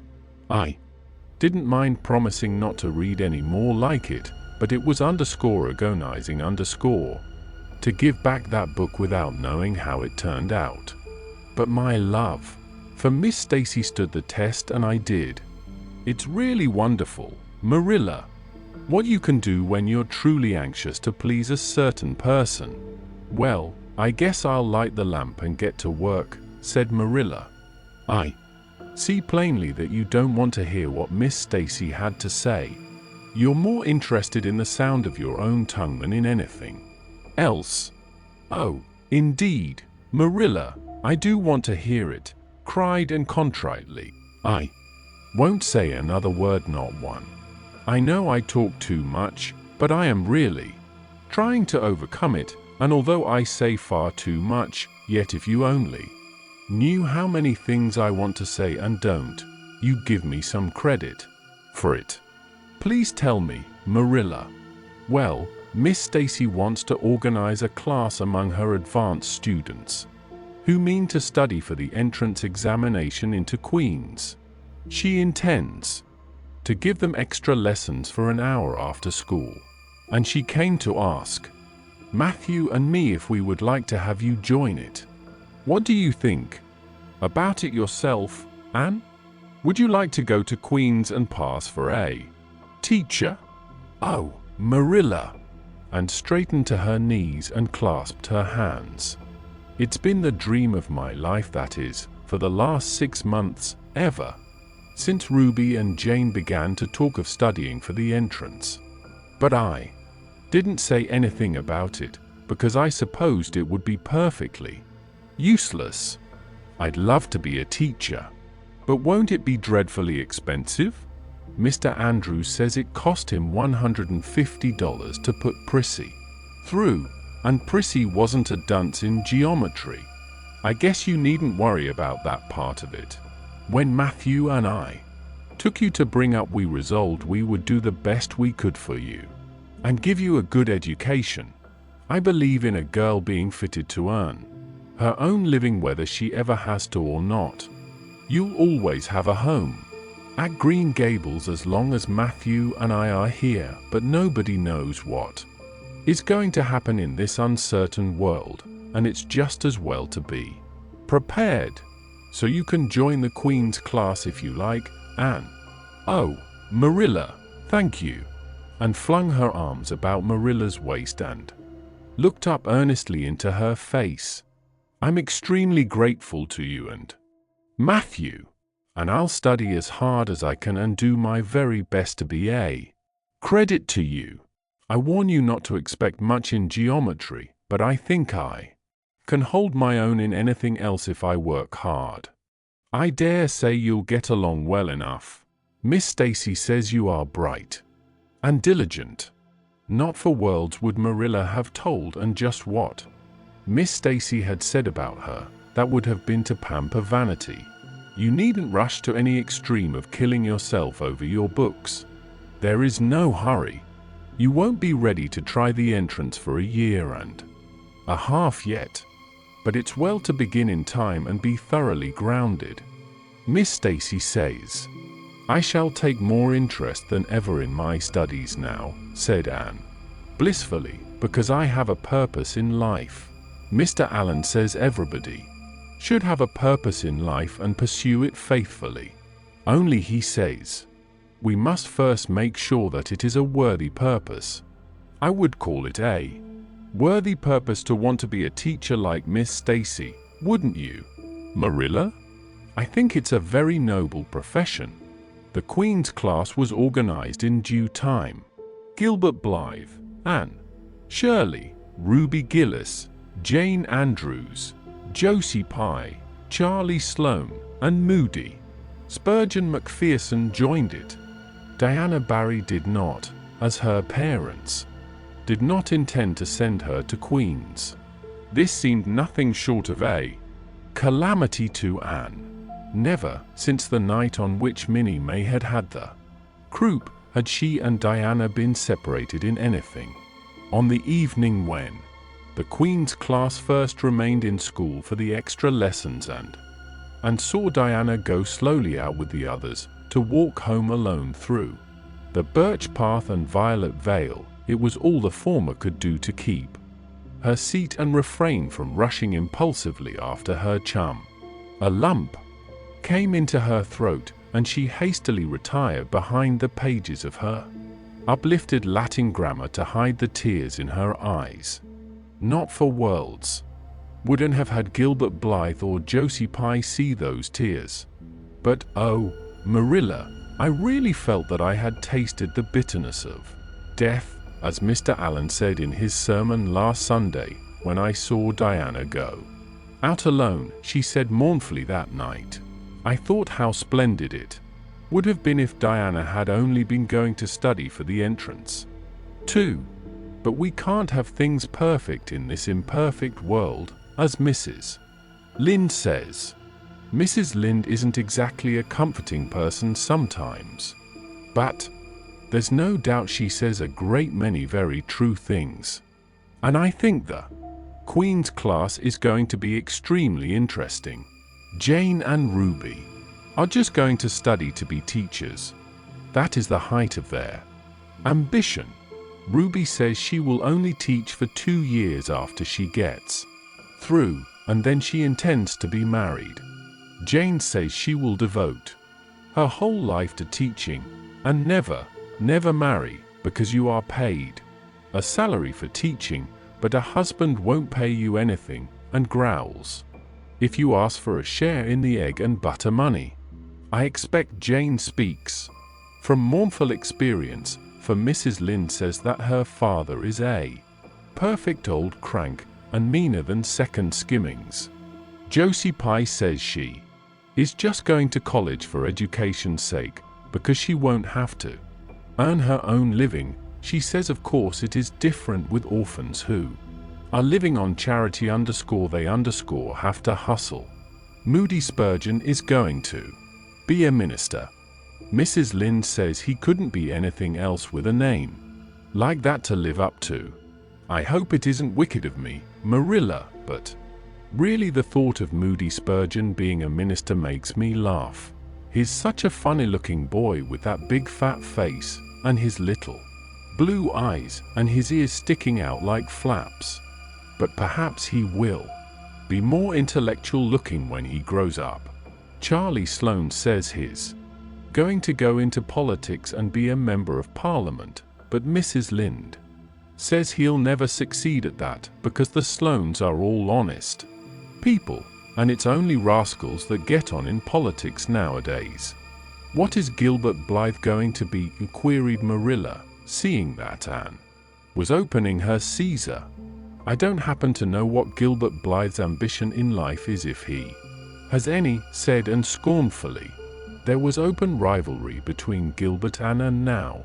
Previously the rivalry had been rather one-sided, but there was no longer any doubt that Gilbert was as determined to be first in class as Anne was.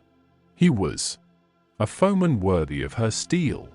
The other members of the class tacitly acknowledged their superiority and never dreamed of trying to compete with them. Since the day by the pond when she had refused to listen to his plea for forgiveness, Gilbert, save for the aforesaid determined rivalry, had evinced no recognition whatever of the existence of Anne Shirley. He talked and jested with the other girls, exchanged books and puzzles with them, discussed lessons and plans, sometimes walked home with one or the other of them from prayer meeting or debating club. But Anne Shirley he simply ignored, and found out that it is not pleasant to be ignored. It was in vain that she told herself with a toss of her head that she did not care. Deep down in her wayward, feminine little heart, she knew that she did care, and that if she had that chance of the lake of shining waters again, she would answer very differently. All at once, as it seemed, and to her secret dismay, she found that the old resentment she had cherished against him was gone just when she most needed its sustaining power. It was in vain that she recalled every incident and emotion of that memorable occasion and tried to feel the old satisfying anger. That day by the pond had witnessed its last spasmodic flicker, and realized that she had forgiven and forgotten without knowing it. But it was too late, and at least neither Gilbert nor anybody else, not even Diana, should ever suspect how sorry she was and how much she wished she hadn't been so proud and horrid. She determined to shroud her feelings in deepest oblivion, and it may be stated here and now that she did it so successfully that Gilbert, who possibly was not quite so indifferent as he seemed, could not console himself with any belief that Anne felt his retaliatory scorn. The only poor comfort he had was that she snubbed Charlie Sloane unmercifully, continually, and undeservedly. Otherwise the winter passed away in a round of pleasant duties and studies, for the days slipped by like golden beads on the necklace of the year. She was happy, eager, interested. There were lessons to be learned, an honor to be won, delightful books to read, new pieces to be practiced for the Sunday school choir, pleasant Saturday afternoons at the manse with Mrs. Allen, and then, almost before Anne realized it, spring had come again to Green Gables, and all the world was abloom once more. Studies palled just a wee bit then, the Queen's class left behind in school while the others scattered to green lanes and leafy woodcuts and meadow byways, looked wistfully out of the windows and discovered that Latin verbs and French exercises had somehow lost the tang and zest they had possessed in the crisp winter months. Even Anne and Gilbert lagged and grew indifferent. Teacher and taught were alike glad when the term was ended and the glad vacation days stretched rosily before them. "But you've done good work this past year," Miss Stacy told them on the last evening, "and you deserve a good, jolly vacation. Have the best time you can in the out-of-door world and lay in a good stock of health and vitality and ambition to carry you through next year. It will be the tug of war, you know, the last year before the entrance." "Are you going to be back next year, Miss Stacy?" asked Josie Pye. Josie Pye never scrupled to ask questions. In this instance the rest of the class felt grateful to her. None of them would have dared to ask it of Miss Stacy, but all wanted to, for there had been alarming rumors running at large through the school for some time that Miss Stacy was not coming back the next year, that she had been offered a position in the grade school of her own home district and meant to accept. The Queen's class listened in breathless suspense for her answer. "Yes, I think I will," said Miss Stacy. "I thought of taking another school, but I have decided to come back to Avonlea. To tell the truth, I've grown so interested in my pupils here that I found I couldn't leave them. So I'll stay and see you through. Hurrah, said Moody Spurgeon. Moody Spurgeon had never been so carried away by his feelings before, and he blushed uncomfortably every time he thought about it for a week. Oh, I'm so glad, said Anne with shining eyes. Dear Stacy, it would be perfectly dreadful if you didn't come back. I don't believe I could have the heart to go on with my studies at all if another teacher came here. When Anne got home that night, she stacked all her textbooks away in an old trunk in the attic, locked it, and threw the key into the blanket box. I'm not even going to look at a school book in vacation, she told Marilla. I've studied as hard all the term as I possibly could, and I've pored over the geometry until I know every proposition in the first book off by heart, even when the letters underscore are underscore changed. I just feel tired of everything sensible, and I'm going to let my imagination run riot for the summer. Oh, you needn't be alarmed, Marilla. I'll only let it run riot within reasonable limits. But I want to have a real good jolly time this summer, for maybe it's the last summer I'll be a little girl. Mrs. Lynde says that if I keep stretching out next year, as I've done this, I'll have to put on longer skirts. She says I'm all running to legs and eyes. And when I put on longer skirts, I shall feel that I have to live up to them and be very dignified. It won't even do to believe in fairies then, I'm afraid, so I'm going to believe in them with all my whole heart this summer. I think we're going to have a very gay vacation. Ruby Gillis is going to have a birthday party soon, and there's the Sunday school picnic and the missionary concert next month. And Mr. Barry says that some evening he'll take Diana and me over to the White Sands Hotel and have dinner there. They have dinner there in the evening, you know.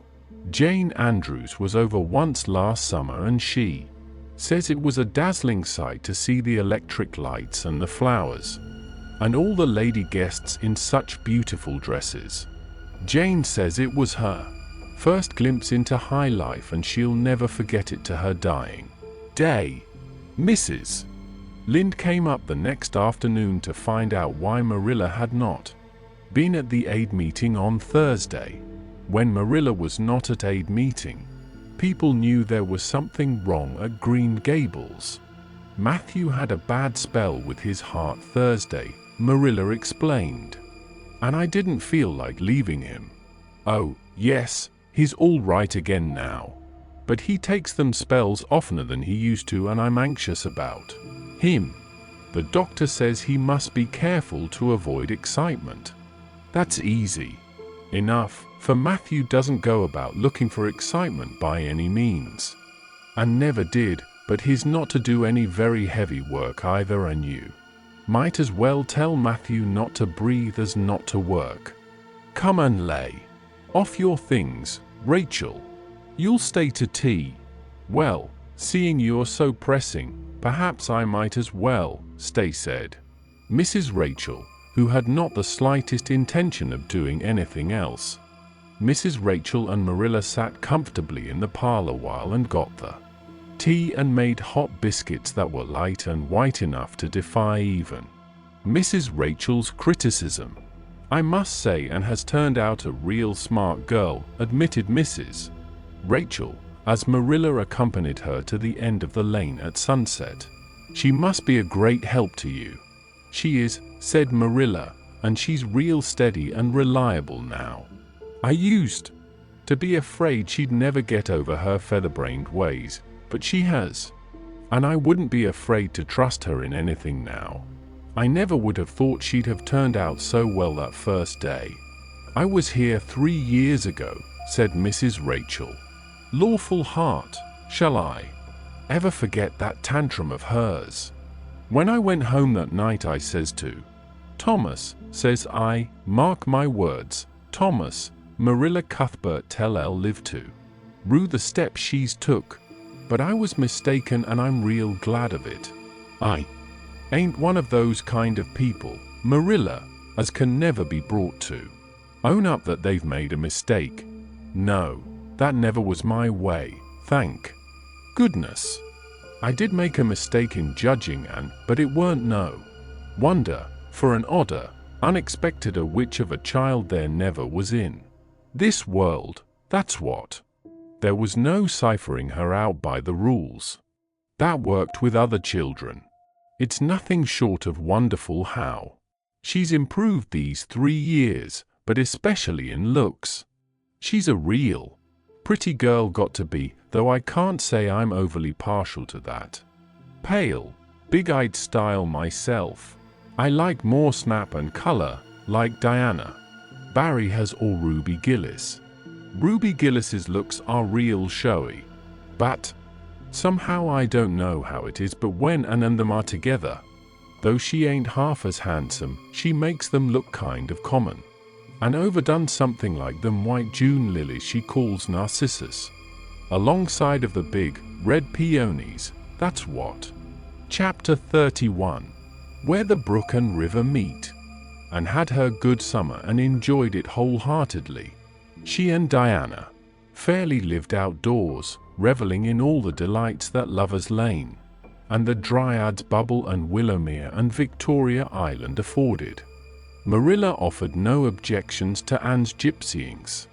The Spencer Vale doctor who had come the night Minnie May had the croup met and at the house of a patient one afternoon early in vacation, looked her over sharply, screwed up his mouth, shook his head, and sent a message to Marilla Cuthbert by another person. It was, "Keep that red-headed girl of yours in the open air all summer and don't let her read books until she gets more spring into her step." This message frightened Marilla wholesomely. She read Anne's death warrant by consumption in it unless it was scrupulously obeyed. As a result, Anne had the golden summer of her life as far as freedom and frolic went. She walked, rode, buried, and dreamed to her heart's content, and when September came she was bright-eyed and alert, with a step that would have satisfied the Spencer Vale doctor and a heart full of ambition and zest once more. "I feel just like studying with might and main," she declared as she brought her books down from the attic. "Oh, you good old friends, I'm glad to see your honest faces once more. Yes, even you, geometry. I've had a perfectly beautiful summer, Marilla, and now I'm rejoicing as a strong man to run a race, as Mr. Allen said last Sunday. Doesn't Mr. Allen preach magnificent sermons? Mrs. Lynde says he is improving every day, and the first thing we know some city church will gobble him up, and then we'll be left and have to turn to and break in another green preacher. But I don't see the use of meeting trouble halfway, do you, Marilla? I think it would be better just to enjoy Mr. Allen while we have him. If I were a man, I think I'd be a minister. They can have such an influence for good if their theology is sound, and it must be thrilling to preach splendid sermons and stir your hearers' hearts. Why can't women be ministers, Marilla? I asked Mrs. Lynde that, and she was shocked and said it would be a scandalous thing. She said there might be female ministers in the States, and she believed there was, but thank goodness we hadn't got to that stage in Canada yet, and she hoped we never would. But I don't see why. I think women would make splendid ministers. When there is a social to be got up or a church tea or anything else to raise money, the women have to turn to and do the work. I'm sure Mrs. Lynde can pray every bit as well as Superintendent Bell, and I've no doubt she could preach too with a little practice. Yes, I believe she could, said Marilla dryly. She does plenty of unofficial preaching as it is. Nobody has much of a chance to go wrong in Avonlea with Rachel to oversee them. Marilla said, and in a burst of confidence, I want to tell you something and ask you what you think about it. It has worried me terribly on Sunday afternoons, that is, when I think specially about such matters. I do really want to be good, and when I'm with you or Mrs. Allen or Miss Stacy, I want it more than ever, and I want to do just what would please you and what you would approve of. But mostly when I'm with Mrs. Lynde, I feel desperately wicked and as if I wanted to go and do the very thing she tells me I oughtn't to do. I feel irresistibly tempted to do it. Now, what do you think is the reason I feel like that? Do you think it's because I'm really bad and unregenerate? Marilla looked dubious for a moment. Then she laughed. If you are, I guess I am too, and, for Rachel often has that very effect on me. I sometimes think she'd have more of an influence for good, as you say yourself, if she didn't keep nagging people to do right. There should have been a special commandment against nagging. But there, I shouldn't talk so. Rachel is a good Christian woman and she means well. There isn't a kinder soul in Avonlea, and she never shirks her share of work. I'm very glad you feel the same, said and decidedly. It's so encouraging. I shan't worry so much over that after this. But I dare say there'll be other things to worry me. They keep coming up new all the time, things to perplex you, you know. You settle one question and there's another right after. There are so many things to be thought over and decided when you're beginning to grow up. It keeps me busy all the time thinking them over and deciding what is right. It's a serious thing to grow up, isn't it, Marilla? But when I have such good friends as you and Matthew and Mrs. Allen and Miss Stacy, I ought to grow up successfully, and I'm sure it will be my own fault if I don't. I feel it's a great responsibility because I have only the one chance. If I don't grow up right, I can't go back and begin over again. I've grown 2 inches this summer, Marilla. Mr. Gillis measured me at Ruby's party. I'm so glad you made my new dresses longer. That dark green one is so pretty. And it was sweet of you to put on the flounce. Of course I know it wasn't really necessary, but flounces are so stylish this fall, and Josie Pye has flounces on all her dresses. I know I'll be able to study better because of mine. I shall have such a comfortable feeling deep down in my mind about that flounce. It's worth something to have that, admitted Marilla. Miss Stacy came back to Avonlea School and found all her pupils eager for work once more. Especially did the Queen's class gird up their loins for the fray, for at the end of the coming year, dimly shadowing their pathway already, loomed up that fateful thing known as the entrance, at the thought of which one and all felt their hearts sink into their very shoes. Suppose they did not pass? That thought was doomed to haunt and through the waking hours of that winter, Sunday afternoons, inclusive to the almost entire exclusion of moral and theological problems. When Anne had bad dreams, she found herself staring miserably at pass lists of the entrance exams, where Gilbert Blythe's name was blazoned at the top and in which hers did not appear at all. But it was a jolly, busy, happy, swift-flying winter. Schoolwork was as interesting, class rivalry as absorbing, as of yore. New worlds of thought, feeling, and ambition, fresh, fascinating fields of unexplored knowledge seemed to be opening out before Anne's eager eyes. Hills peeped o'er a hill and Alps on Alps arose. Much of all this was due to Miss Stacy's tactful, careful, broad-minded guidance. She led her class to think and explore and discover for themselves, and encouraged straying from the old beaten paths to a degree that quite shocked Mrs. Lynde and the school trustees, who viewed all innovations on established methods rather dubiously. Apart from her studies, and expanded socially, for Marilla, mindful of The Spencervale doctor's dictum no longer vetoed occasional outings. The debating club flourished and gave several concerts. There were one or two parties almost verging on grown-up affairs. There were sleigh drives and skating frolics galore. Between times and grew, shooting up so rapidly that Marilla was astonished one day when they were standing side by side to find the girl was taller than herself. "Why, Anne, how you've grown," she said, almost unbelievingly. A sigh followed on the words. Marilla felt a queer regret over Anne's inches. The child she had learned to love had vanished somehow, and here was this tall, serious-eyed girl of 15, with the thoughtful brows and the proudly poised little head in her place.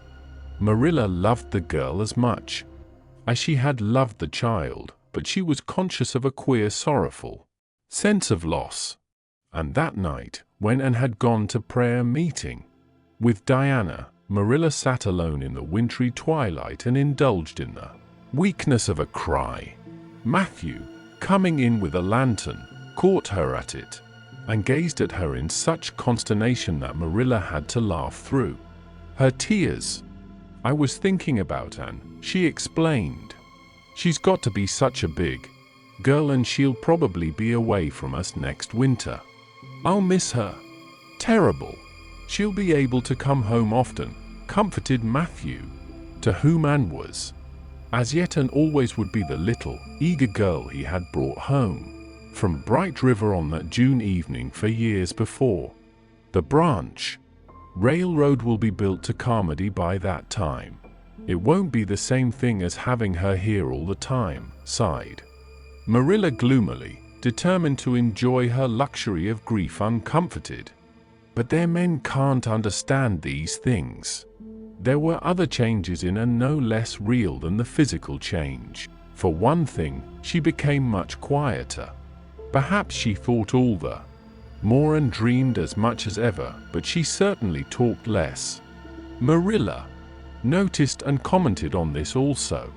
"You don't chatter half as much as you used to, and nor use half as many big words. What has come over you?" And colored and laughed a little as she dropped her book and looked dreamily out of the window, where big fat red buds were bursting out on the creeper in response to the lure of the spring sunshine.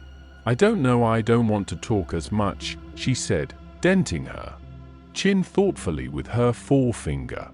"It's nicer to think dear, pretty thoughts and keep them in one's heart, like treasures. I don't like to have them laughed at or wondered over. And somehow I don't want to use big words anymore. It's almost a pity, isn't it, now that I'm really growing big enough to say them if I did want to. It's fun to be almost grown up in some ways, but it's not the kind of fun I expected, Marilla. There's so much to learn and do, and think that there isn't time for big words. Besides, Miss Stacy says the short ones are much stronger and better. She makes us write all our essays as simply as possible. It was hard at first. I was so used to crowding in all the fine big words I could think of, and I thought of any number of them. But I've got used to it now, and I see it's so much better. What has become of your story club? I haven't heard you speak of it for a long time. The story club isn't in existence any longer. We hadn't time for it, and anyhow I think we had got tired of it. It was silly to be writing about love and murder and elopements and mysteries.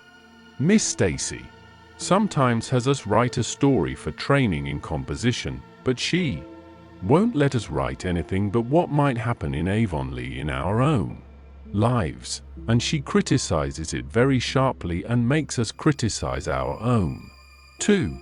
I never thought my compositions had so many faults until I began to look for them myself. I felt so ashamed I wanted to give up altogether.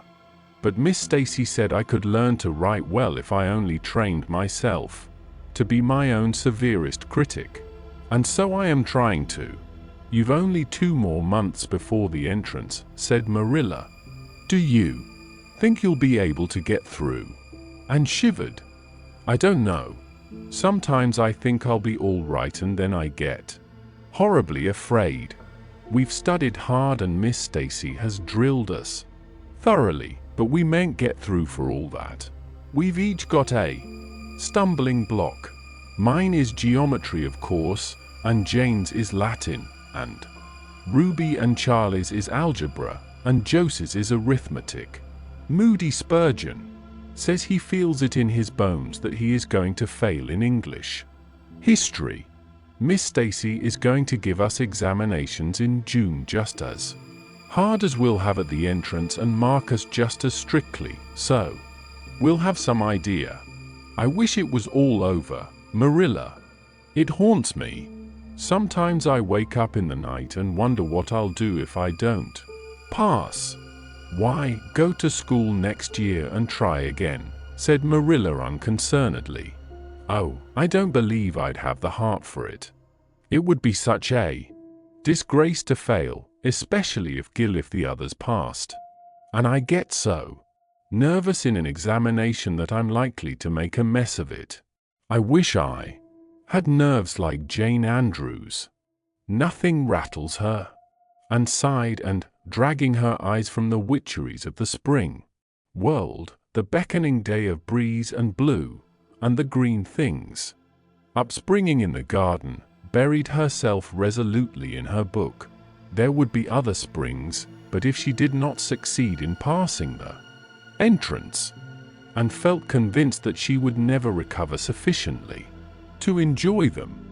Chapter 32. The pass list is out.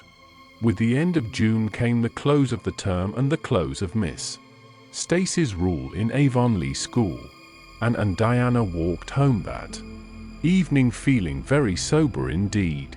Red eyes and damp handkerchiefs bore convincing testimony to the fact that Miss Stacy's farewell words must have been quite as touching as Mr. Phillips's had been under similar circumstances 3 years before. Diana looked back at the schoolhouse from the foot of the spruce hill and sighed deeply. It does seem as if it was the end of everything, doesn't it? She said dismally. You oughtn't to feel half as badly as I do, said Anne, hunting vainly for a dry spot on her handkerchief. You'll be back again next winter. But I suppose I've left the dear old school forever if I have good luck, that is. It won't be a bit the same. Miss Stacy won't be there, nor you nor Jane, nor Ruby probably. I shall have to sit all alone, for I couldn't bear to have another desk mate after you. Oh, we have had jolly times, haven't we, Anne? It's dreadful to think they're all over. 2 big tears rolled down by Diana's nose. If you would stop crying I could, said Anne imploringly. Just as soon as I put away my hanky I see you brimming up and that starts me off again. As Mrs. Lynde says, if you can't be cheerful, be as cheerful as you can. After all, I dare say I'll be back next year. This is one of the times I'm not going to pass. They're getting alarmingly frequent. Why, you came out splendidly in the exams Miss Stacy gave. Yes, but those exams didn't make me nervous. When I think of the real thing you can't imagine what a horrid cold fluttery feeling comes round my heart. And then my number is 13 and Josie Pye says it's so unlucky. I am not superstitious and I know it can make no difference. But still I wish it wasn't 13. I do wish I was going in with you, said Diana. Wouldn't we have a perfectly elegant time? But I suppose you'll have to cram in the evenings. No, Miss Stacy has made us promise not to open a book at all. She says it would only tire and confuse us and we are to go out walking and not think about the exams at all and go to bed early. It's good advice, but I expect it will be hard to follow. Good advice is apt to be, I think, Prissy Andrews told me that she sat up half the night every night of her entrance week and crammed for dear life, and I had determined to sit up. At least as long as she did. It was so kind of your Aunt Josephine to ask me to stay at Beechwood while I'm in town. You'll write to me while you're in, won't you? I'll write Tuesday night and tell you how the first day goes, promised. Anne. I'll be haunting the post office Wednesday, vowed Diana. And went to town the following Monday, and on Wednesday Diana haunted the post office, as agreed, and got her letter. Dearest Diana, wrote Anne. Here it is Tuesday night and I'm writing this in the library at Beechwood. Last night I was horribly lonesome all alone in my room and wished so much you were with me. I couldn't cram because I'd promised Miss Stacy not to, but it was as hard to keep from opening my history as it used to be to keep from reading a story before my lessons were learned. This morning Miss Stacy came for me and we went to the academy, calling for Jane and Ruby and Josie on our way. Ruby asked me to feel her hands, and they were as cold as ice. Josie said I looked as if I hadn't slept. A wink, and she didn't believe I was strong enough to stand the grind of the teacher's course even if I did get through.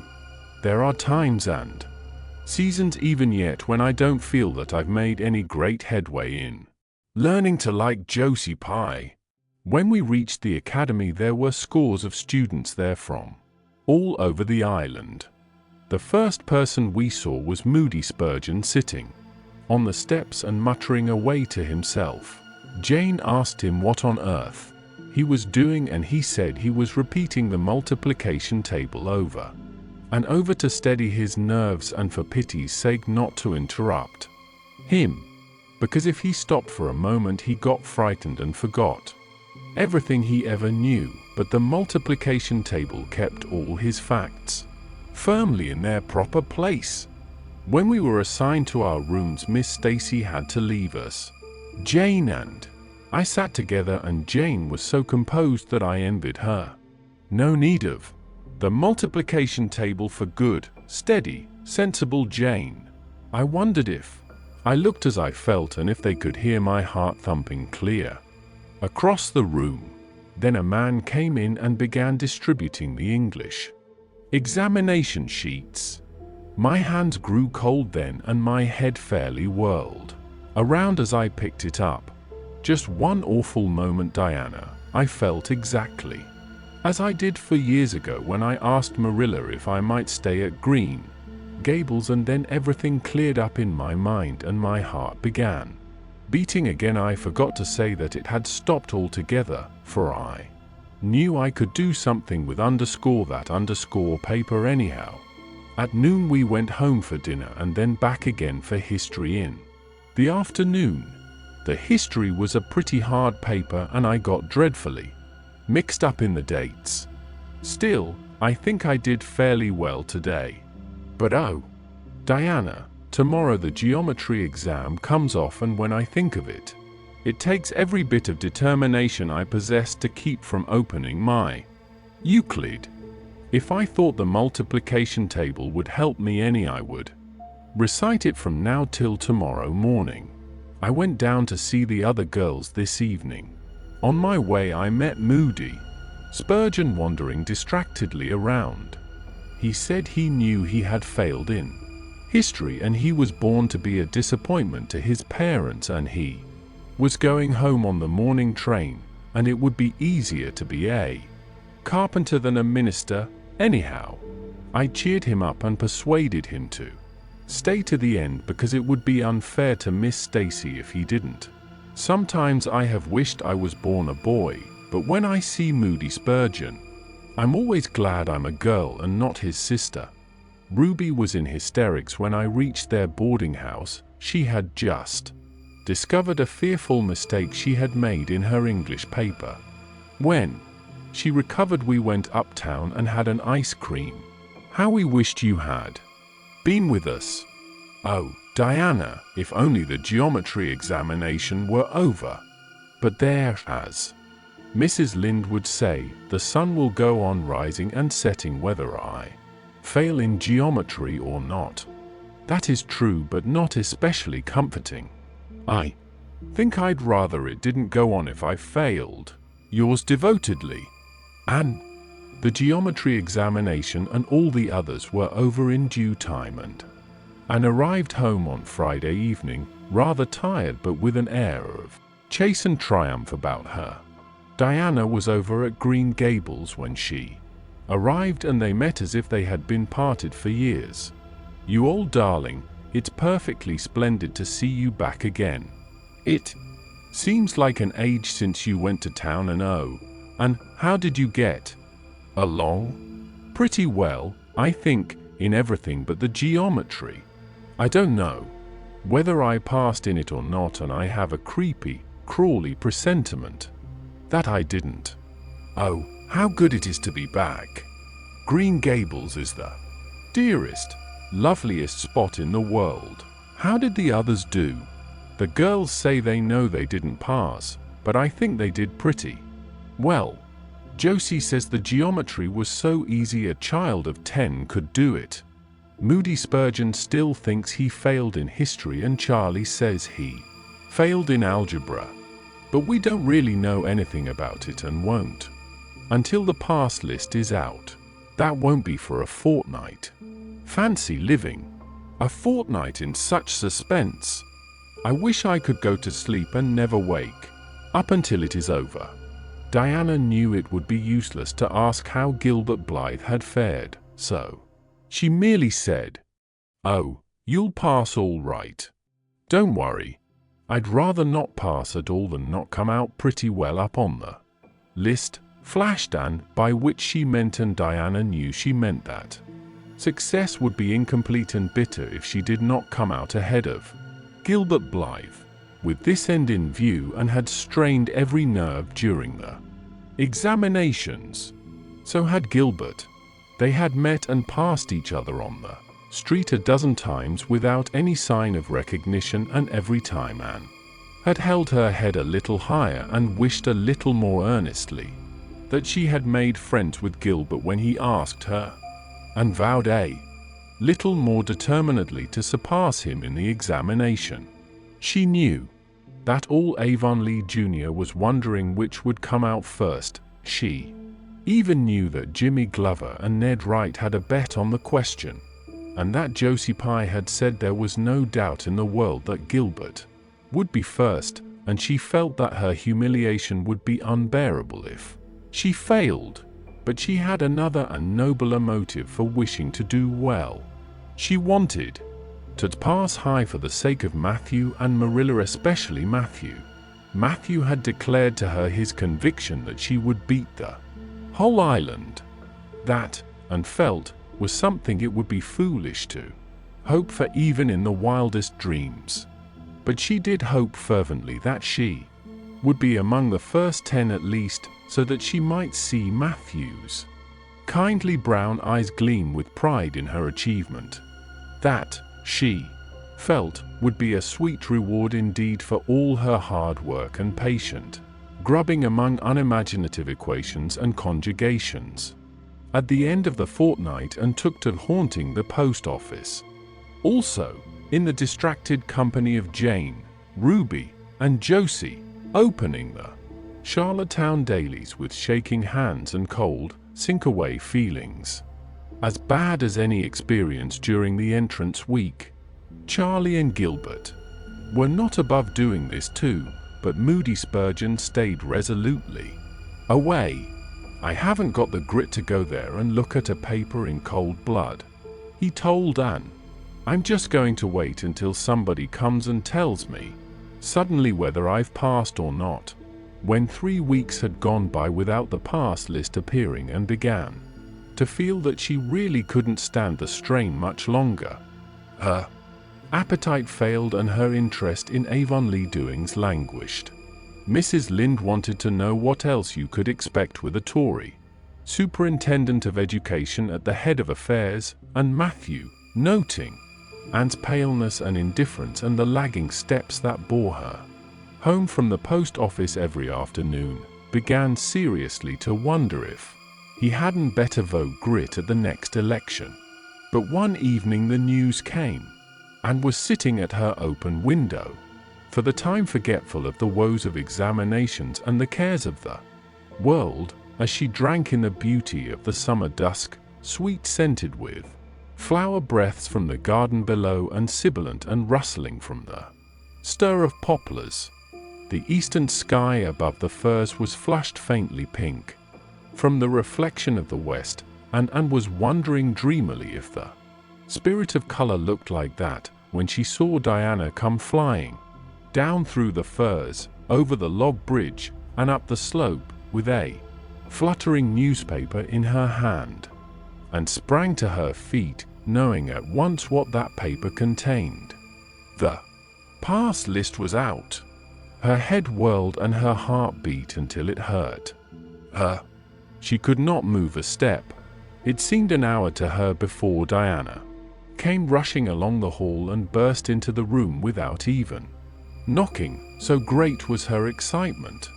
"Anne, you've passed," she cried, "past the very first you and Gilbert both you reties, but your name is first. Oh, I'm so proud." Diana flung the paper on the table and herself on Anne's bed, utterly breathless and incapable of further speech, and lighted the lamp, oversetting the match safe and using up half a dozen matches before her. Shaking hands could accomplish the task. Then she snatched up the paper. Yes, she had passed. There was her name at the very top of a list of 200. That moment was worth living for. "You did just splendidly," and puffed Diana, recovering sufficiently to sit up and speak, for Anne, starry-eyed and rapt, had not uttered a word. "Father brought the paper home from Bright River not 10 minutes ago. It came out on the afternoon train, you know, and won't be here till tomorrow by mail, and when I saw the pass list I just rushed over like a wild thing. You've all passed, every one of you, Moody Spurgeon and all, although he's conditioned in history. Jane and Ruby did pretty well. They halfway up, and so did Charlie. Josie just scraped through with 3 marks to spare, but you'll see she'll put on as many airs as if she'd led. Won't Miss Stacy be delighted? Oh, and what does it feel like to see your name at the head of a pass list like that? If it were me, I know I'd go crazy with joy. I am pretty near crazy as it is, but you're as calm and cool as a spring evening. I'm just dazzled inside," said Anne. "I want to say 100 things, and I can't find words to say them in. I never dreamed of this. Yes, I did too, just once. I let myself think once, what if I should come out first, quakingly, you know, for it seemed so vain and presumptuous to think I could lead the island. Excuse me a minute, Diana. I must run right out to the field to tell Matthew. Then we'll go up the road and tell the good news to the others." They hurried to the hayfield below the barn where Matthew was coiling hay, and, as luck would have it, Mrs. Lynde was talking to Marilla at the lane fence. "Oh, Matthew," exclaimed Anne, "I've passed, and I'm first, or one of the first. I'm not vain, but I'm thankful." "Well now, I always said it," said Matthew, gazing at the pass list delightedly. "I knew you could beat them all easy. You've done pretty well, I must say," Anne said Marilla, trying to hide her extreme pride in and from Mrs. Rachel's critical eye. But that good soul said heartily, "I just guess she has done well, and far be it from me to be backward in saying it. You're a credit to your friends, and that's what, and we're all proud of you."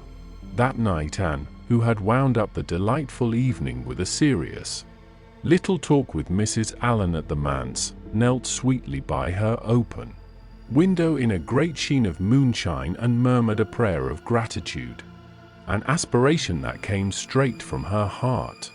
There was in it thankfulness for the past and reverent petition for the future, and when she slept on her white pillow her dreams were as fair and bright and beautiful as maidenhood might desire. Chapter 33. The Hotel Concert. Put on your white organdy, by all means, Anne advised Diana. Decidedly. They were together in the East Gable chamber. Outside it was only twilight, a lovely yellowish-green twilight with a clear blue cloudless sky. A big round moon, slowly deepening from her pallid luster into burnished silver, hung over the haunted wood. The air was full of sweet summer sounds, sleepy birds twittering, freakish breezes far away, voices and laughter. But in Anne's room the blind was drawn and the lamp lighted, for an important toilet was being made. The East Gable was a very different place from what it had been on that night for years before, when Anne had felt its bareness penetrate to the marrow of her spirit with its inhospitable chill. Changes had crept in, Marilla conniving at them resignedly, until it was as sweet and dainty a nest as a young girl could desire. The velvet carpet with the pink roses and the pink silk curtains of and early visions had certainly never materialized, but her dreams had kept pace with her growth, and it is not probable she lamented them. The floor was covered with a pretty matting, and the curtains that softened the high window and fluttered in the vagrant breezes were of pale green art muslin. The walls, hung not with gold and silver brocade tapestry, but with a dainty apple blossom paper, were adorned with a few good pictures given and by Mrs. Allen. Miss Stacy's photograph occupied the place of honor, and Anne made a sentimental point of keeping fresh flowers on the bracket under it. Tonight a spike of white lilies faintly perfumed the room like the dream of a fragrance. There was no mahogany furniture, but there was a white-painted bookcase filled with books, a cushioned wicker rocker, a toilet table befrilled with white muslin, a quaint, gilt-framed mirror with chubby pink cupids and purple grapes painted over its arched top that used to hang in the spare room, and a low white bed. Anne was dressing for a concert at the White Sands Hotel. The guests had got it up in aid of the Charlottetown Hospital and had hunted out all the available amateur talent in the surrounding districts to help it along. Bertha Sampson and Pearl Clay of the White Sands Baptist Choir had been asked to sing a duet. Milton Clark of Newbridge was to give a violin solo. Winnie Adela Blair of Carmody was to sing a Scotch ballad, and Laura Spencer of Spencervale and Anne Shirley of Avonlea were to recite. As Anne would have said at one time, it was an epoch in her life, and she was deliciously athrill with the excitement of it. Matthew was in the seventh heaven of gratified pride over the honor conferred on his, and Marilla was not far behind, although she would have died rather than admit it, and said she didn't think it was very proper for a lot of young folks to be gadding over to the hotel without any responsible person with them. Anne and Diana were to drive over with Jane Andrews and her brother Billy in their double-seated buggy, and several other Avonlea girls and boys were going too. There was a party of visitors expected out from town, and after the concert a supper was to be given to the performers. "Do you really think the organdy will be best?" queried Anne anxiously. "I don't think it's as pretty as my blue-flowered muslin, and it certainly isn't so fashionable. But it suits you ever so much better," said Diana. "It's so soft and frilly and clinging. The muslin is stiff and makes you look too dressed up, but the organdy seems as if it grew on you." And sighed and yielded. Diana was beginning to have a reputation for notable taste in dressing, and her advice on such subjects was much sought after. She was looking very pretty herself on this particular knight in a dress of the lovely wild rose pink, from which and was forever debarred, but she was not to take any part in the concert, so her appearance was of minor importance. All her pains were bestowed upon Anne, who, she vowed, must, for the credit of Avonlea, be dressed and combed and adorned to the Queen's taste. Pull out that frill a little more so. Here, let me tie your sash, now, for your slippers. I'm going to braid your hair in 2 thick braids, and tie them halfway up with big white bows. No, don't pull out a single curl over your forehead, just have the soft part. There is no way you do. Your hair suits you so well, Anne, and Mrs. Allen says you look like a Madonna when you part it so. I shall fasten this little white house rose just behind your ear. There was just one on my bush, and I saved it for you. Shall I put my pearl beads on? Asked Anne. Matthew brought me a string from town last week, and I know he'd like to see them on me. Diana pursed up her lips, put her black head on one side critically, and finally pronounced in favor of the beads, which were thereupon tied around Anne's slim milk-white throat. There's something so stylish about you, Anne, said Diana, with unenvious admiration. You hold your head with such an air. I suppose it's your figure. I am just a dumpling. I've always been afraid of it, and now I know it is so. Well, I suppose I shall just have to resign myself to it. But you have such dimples, said Anne, smiling affectionately into the pretty, vivacious face so near her own. Lovely dimples, like little dents in cream. I have given up all hope of dimples. My dimple dream will never come true, but so many of my dreams have that I mustn't complain. Am I all ready now? All ready, assured Diana, as Marilla appeared in the doorway, a gaunt figure with grayer hair than of yore and no fewer angles, but with a much softer face. Come right in and look at our elocutionist, Marilla. Doesn't she look lovely? Marilla emitted a sound between a sniff and a grunt. She looks neat and proper. I like that way of fixing her hair. But I expect she'll ruin that dress driving over there in the dust and dew with it, and it looks most too thin for these damp nights. Organdy's the most unserviceable stuff in the world anyhow, and I told Matthew so when he got it. But there is no use in saying anything to Matthew nowadays.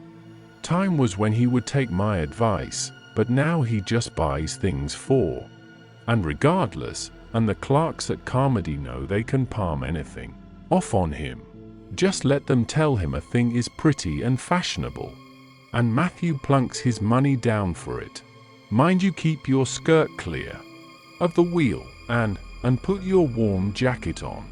Then Marilla stalked downstairs, thinking proudly how sweet and looked with that one moonbeam from the forehead to the crown, and regretting that she could not go to the concert herself to hear her girl recite. I wonder if it is too damp for my dress, said Anne anxiously. Not a bit of it, said Diana, pulling up the window blind. It's a perfect night, and there won't be any dew. Look at the moonlight. I'm so glad my window looks east into the sun rising, said Anne, going over to Diana. It's so splendid to see the morning coming up over those long hills and glowing through those sharp fir tops. It's new every morning, and I feel as if I washed my very soul in that bath of earliest sunshine. Oh, Diana, I love this little room so dearly. I don't know how I'll get along without it when I go to town next month. Don't speak of your going away tonight, begged Diana. I don't want to. Think of it, it makes me so miserable, and I do want to have a good time this evening. What are you going to recite, Anne? Anne, are you nervous? Not a bit. I've recited so often in public I don't mind at all now. I've decided to give her the maiden's vow. It's so pathetic. Laura Spencer is going to give a comic recitation, but I'd rather make people cry than laugh. What will you recite if they encore you? They won't dream of encoring me, scoffed Anne, who was not without her own secret hopes that they would, and already visioned herself telling Matthew all about it at the next morning's breakfast table. There are Billy and Jane now. I hear the wheels. Come on. Billy Andrews insisted that Anne should ride on the front seat with him, so she unwillingly climbed up. She would have much preferred to sit back with the girls, where she could have laughed and chatted to her heart's content. There was not much of either laughter or chatter in Billy. He was a big, fat, stolid youth of 20, with a round, expressionless face and a painful lack of conversational gifts. But he admired Anne immensely and was puffed up with pride over the prospect of driving to White Sands with that slim, upright figure beside him, and, by dint of talking over her shoulder to the girls and occasionally passing a sop of civility to Billy, who grinned and chuckled and never could think of any reply until it was too late, contrived to enjoy the drive in spite of all. It was a night for enjoyment. The road was full of buggies, all bound for the hotel, and laughter, silver clear, echoed and reechoed along it. When they reached the hotel, it was a blaze of light from top to bottom. They were met by the ladies of the concert committee, one of whom took Anne off to the performers' dressing room, which was filled with the members of a Charlottetown symphony club, among whom Anne felt suddenly shy and frightened and countrified. Her dress, which, in the East Gable, had seemed so dainty and pretty, now seemed simple and plain, too simple and plain, she thought, among all the silks and laces that glistened and rustled around her. What were her pearl beads compared to the diamonds of the big, handsome lady near her? And how poor her one wee white rose must look beside all the hothouse flowers the others wore, and laid her hat and jacket away, and shrank miserably into a corner. She wished herself back in the white room at Green Gables. It was still worse on the platform of the big concert hall of the hotel, where she presently found herself. The electric lights dazzled her eyes. The perfume and hum bewildered her. She wished she were sitting down in the audience with Diana and Jane, who seemed to be having a splendid time away at the back. She was wedged in between a stout lady in pink silk and a tall, scornful-looking girl in a white lace dress.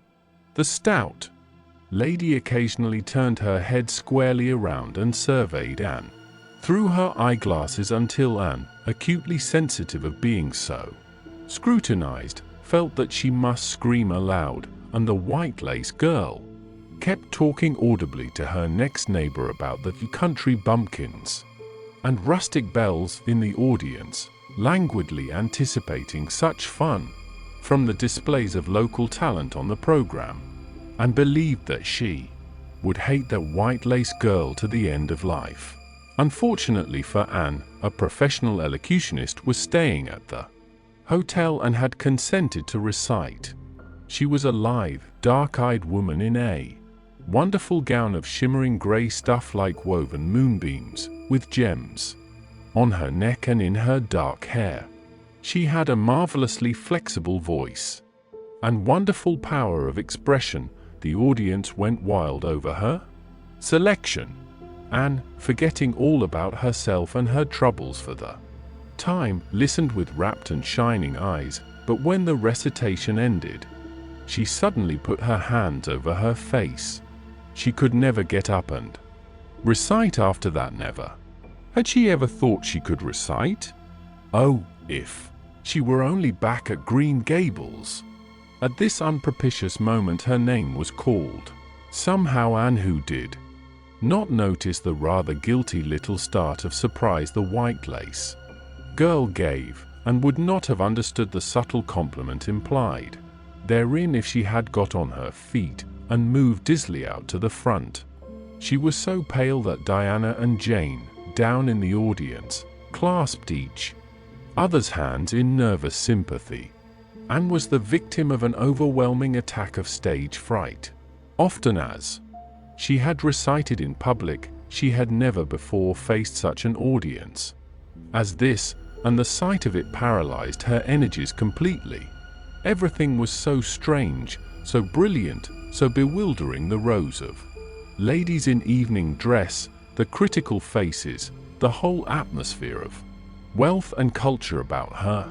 Very different this from the plain benches at the debating club, filled with the homely, sympathetic faces of friends and neighbors. These people, she thought, would be merciless critics. Perhaps, like the white lace girl, they anticipated amusement from her rustic efforts. She felt hopelessly, helplessly ashamed and miserable. Her knees trembled, her heart fluttered, a horrible faintness came over her. Not a word could she utter, and the next moment she would have fled from the platform, despite the humiliation which, she felt, must ever after be her portion if she did so. But suddenly, as her dilated, frightened eyes gazed out over the audience, she saw Gilbert Blythe at the back of the room, bending forward with a smile on his face, a smile which seemed to Anne at once triumphant and taunting. In reality it was nothing of the kind. Gilbert was merely smiling with appreciation of the whole affair in general and of the effect produced by Anne's slender white form and spiritual face, against a background of palms in particular. Josie Pye, whom he had driven over, sat beside him, and her face certainly was both triumphant and taunting. But Anne did not see Josie, and would not have cared if she had. She drew a long breath and flung her head up proudly, courage and determination tingling over her like an electric shock. She would not fail before Gilbert Blythe. He should never be able to laugh at her. Never, never. Her fright and nervousness vanished, and she began her recitation, her clear, sweet voice reaching to the farthest corner of the room without a tremor or a break. Self-possession was fully restored to her, and in the reaction from that horrible moment of powerlessness, she recited as she had never done before.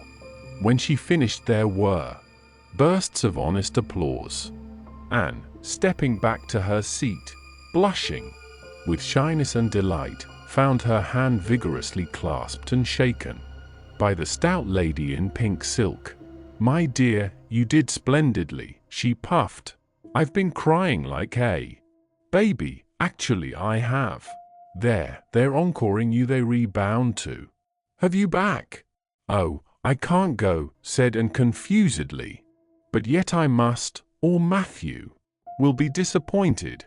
He said they would encore me." "Then don't disappoint Matthew," said the pink lady, laughing, smiling, blushing, limpid-eyed, and tripped back and gave a quaint, funny little selection that captivated her audience still further. The rest of the evening was quite a little triumph for her. When the concert was over, the stout, pink lady, who was the wife of an American millionaire, took her under her wing and introduced her to everybody, and everybody was very nice to her. The professional elocutionist, Mrs. Evans, came and chatted with her, telling her that she had a charming voice and interpreted her selections beautifully. Even the white lace girl paid her a languid little compliment. They had supper in the big, beautifully decorated dining room. Diana and Jane were invited to partake of this also, since they had come with Anne. But Billy was nowhere to be found, having decamped in mortal fear of some such invitation. He was in waiting for them, with the team. However, when it was all over, and the three girls came merrily out into the calm, white moonshine radiance, and breathed deeply, and looked into the clear sky beyond the dark boughs of the firs. Oh, it was good to be out again in the purity and silence of the night. How great and still and wonderful everything was, with the murmur of the sea sounding through it and the darkling cliffs beyond like grim giants, guarding enchanted coasts. Hasn't it been a perfectly splendid time? Sighed Jane, as they drove away. I just wish I was a rich American and could spend my summer at a hotel and wear jewels and low-necked dresses and have ice cream and chicken salad every blessed day. I'm sure it would be ever so much more fun than teaching school. And your recitation was simply great. Although I thought at first you were never going to begin. I think it was better than Mrs. Evans's. Oh, no, don't say things like that, Jane said, and quickly. Because it sounds silly.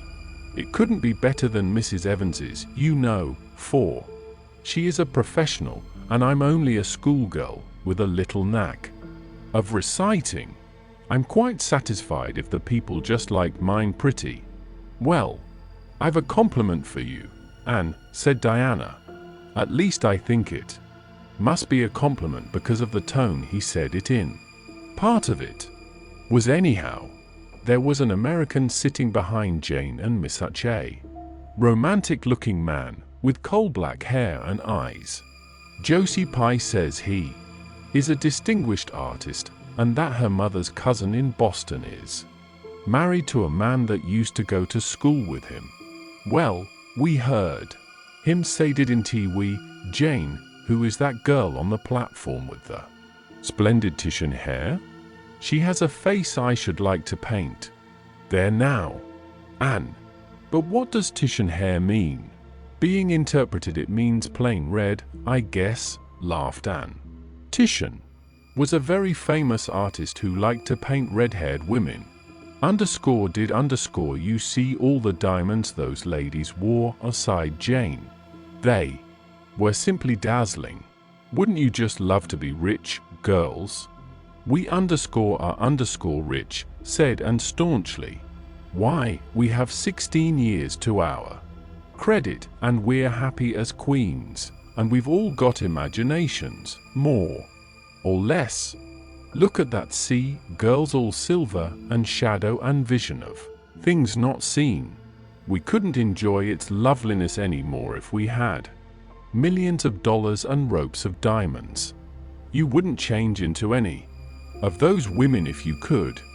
Would you want to be that white lace girl and wear a sour look all your life, as if you'd been born turning up your nose at the world? Or the pink lady, kind and nice as she is, so stout and short that you'd really no figure at all? Or even Mrs. Evans, with that sad look in her eyes?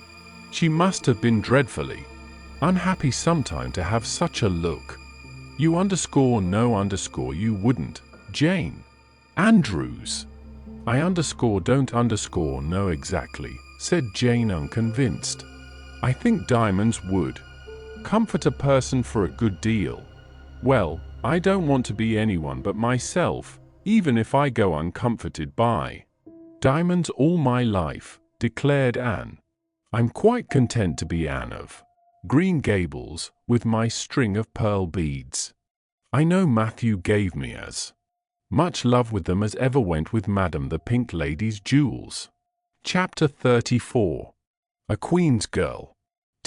Next 3 weeks were busy ones at Green Gables, for Anne was getting ready to go to Queen's, and there was much sewing to be done, and many things to be talked over and arranged.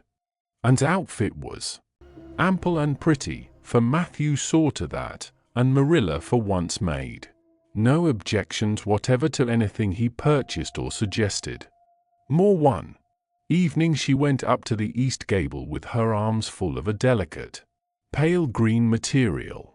"And here's something for a nice light dress for you. I don't suppose you really need it, you've plenty of pretty waists, but I thought maybe you'd like something real dressy to wear if you were asked out anywhere of an evening in town," to a party or anything like that. I hear that. Jane and Ruby and Josie have got evening dresses, as they call them. And I don't mean you shall be behind them. I got Mrs. Allen to help me pick it in town last week, and we'll get Emily Gillis to make it for you. Emily has got taste, and her fits aren't to be equaled. Oh, Marilla, it's just lovely, said Anne. Thank you so much. I don't believe you ought to be so kind to me. It's making it harder every day for me to go away. The green dress was made up with as many tucks and frills and shirrings as Emily's taste permitted, and put it on one evening for Matthew's and Marilla's benefit, and recited the maiden's vow for them in the kitchen. As Marilla watched the bright, animated face and graceful motions, her thoughts went back to the evening and had arrived at Green Gables, and memory recalled a vivid picture of the odd, frightened child, in her preposterous yellowish-brown wincey dress, the heartbreak looking out of her tearful eyes. Something in the memory brought tears to Marilla's own eyes. I declare, my recitation has made you cry, Marilla said, and gaily, stooping over Marilla's chair to drop a butterfly kiss on that lady's cheek. Now, I call that a positive triumph. No, I wasn't crying over your piece, said Marilla, who would have scorned to be betrayed into such weakness by any poetry stuff. I just couldn't help thinking of the little girl you used to be, Anne. And I was wishing you could have stayed a little girl, even with all your queer ways.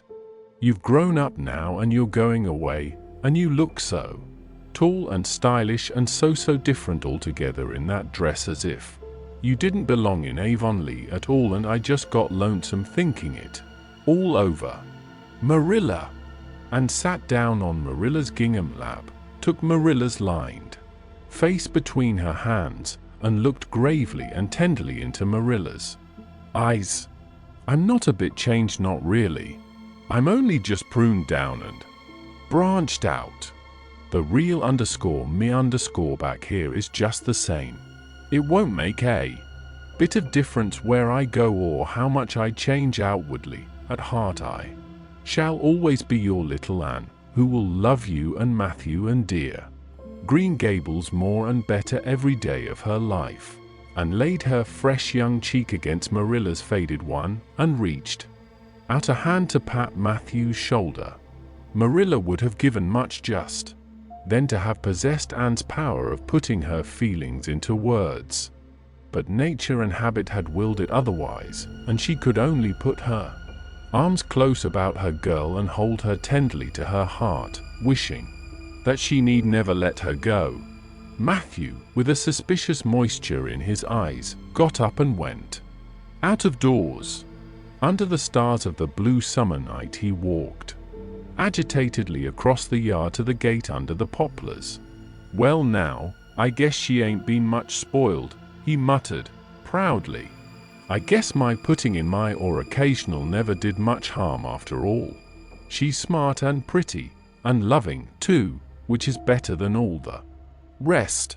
She's been a blessing to us, and there never was a luckier mistake than what Mrs. Spencer made if it was luck. I don't believe it was any such thing. It was Providence, because the Almighty saw we needed her, I reckon. The day finally came when Anne must go to town. She and Matthew drove in one fine September morning, after a tearful parting with Diana and an untearful practical one on Marilla's side, at least with Marilla. But when Anne had gone, Diana dried her tears and went to a beach picnic at White Sands with some of her Carmody cousins, where she contrived to enjoy herself tolerably well, while Marilla plunged fiercely into unnecessary work and kept at it all day long with the bitterest kind of heartache, that burns and gnaws and cannot wash itself away in ready tears. But that night, when Marilla went to bed, acutely and miserably conscious that the little gable room at the end of the hall was untenanted by any vivid young life and unstirred by any soft breathing. She buried her face in her pillow and wept for her girl in a passion of sobs that appalled her when she grew calm enough to reflect how very wicked it must be to take on so about a sinful fellow creature. And the rest of the Avonlea scholars reached town just in time to hurry off to the academy. That first day passed pleasantly enough in a whirl of excitement, meeting all the new students, learning to know the professors by sight and being assorted and organized into classes. Anne intended taking up the second-year work, being advised to do so by Miss Stacy. Gilbert Blythe elected to do the same. This meant getting a first-class teacher's license in 1 year instead of 2 if they were successful, but it also meant much more and harder work. Jane, Ruby, Josie, Charlie, and Moody Spurgeon, not being troubled with the stirrings of ambition, were content to take up the second-class work, and was conscious of a pang of loneliness when she found herself in a room with 50 other students, not one of whom she knew, except the tall, brown-haired boy across the room, and knowing him in the fashion she did not help her much, as she reflected pessimistically. Yet she was undeniably glad that they were in the same class. The old rivalry could still be carried on, and would hardly have known what to do if it had been lacking. I wouldn't feel comfortable without it, she thought. Gilbert looks awfully determined. I suppose he's making up his mind, here and now, to win the medal. What a splendid chin he has. I never noticed it before. I do wish Jane and Ruby had gone in for first class, too. I suppose I won't feel so much like a cat in a strange garret when I get acquainted. Though, I wonder which of the girls here are going to be my friends. It's really an interesting speculation. Of course, I promised Diana that no Queen's girl, no matter how much I liked her, should ever be as dear to me as she is, but I've lots of second-best affections to bestow. I like the look of that girl with the brown eyes and the crimson waist.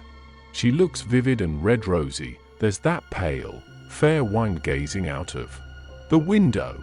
She has lovely hair and looks as if she knew a thing or two about dreams. I'd like to know them both, know them well enough to walk with my arm about their waists and call them nicknames. But just now I don't know them and they don't know me, and probably don't want to know me particularly. Oh, it's lonesome. It was lonesomer still when Anne found herself alone in her hall bedroom that night at twilight. She was not aboard with the other girls, who all had relatives in town to take pity on them.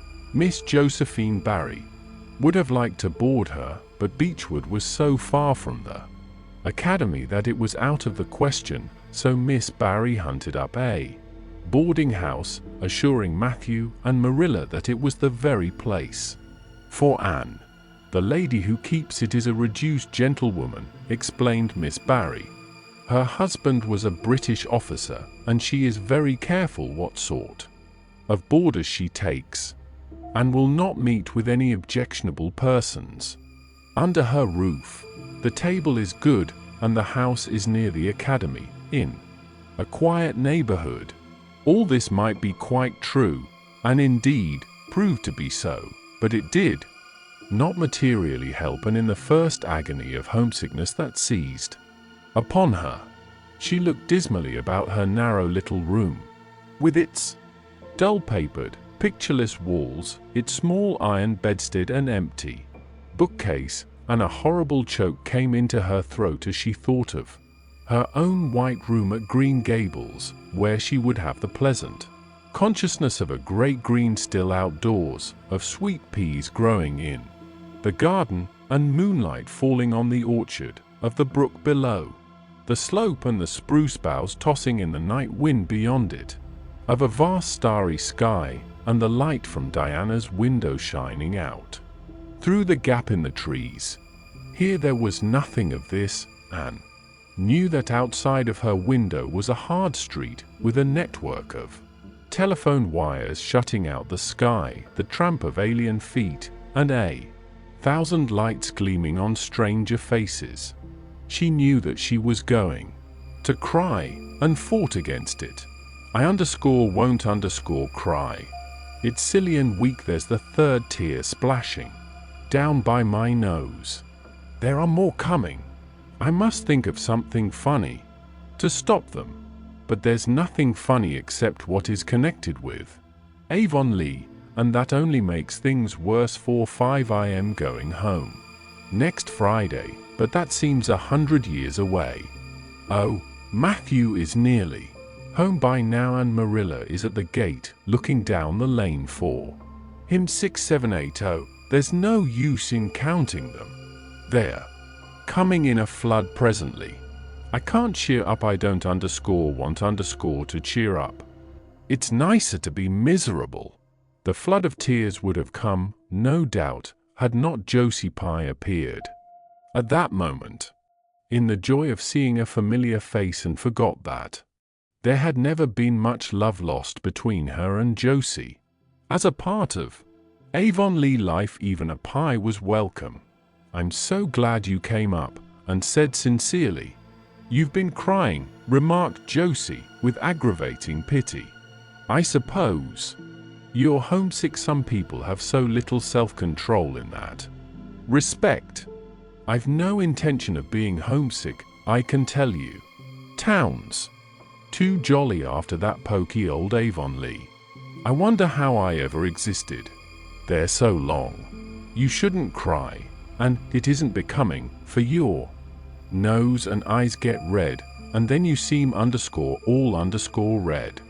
I'd a perfectly scrumptious time in the academy today.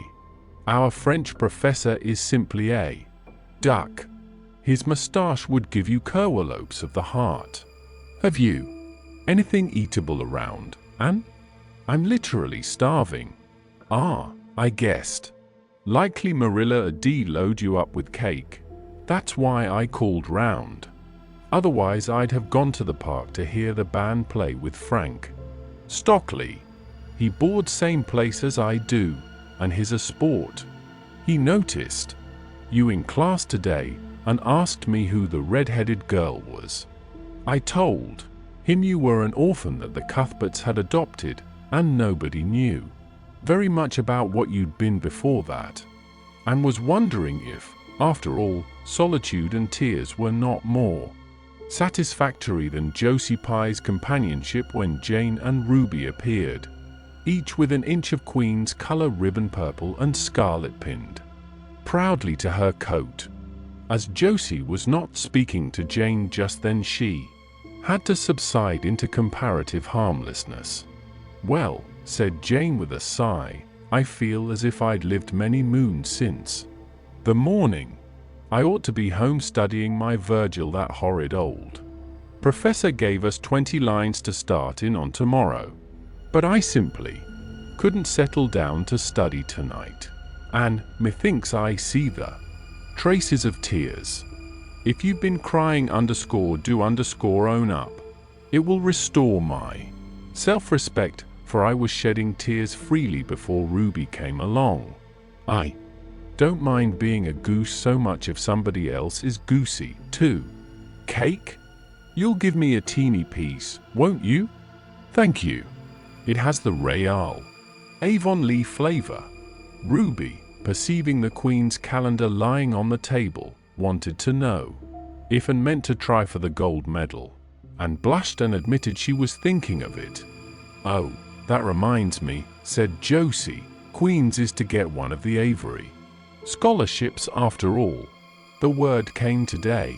Frank Stockley told me his uncle is one of the board of governors, you know.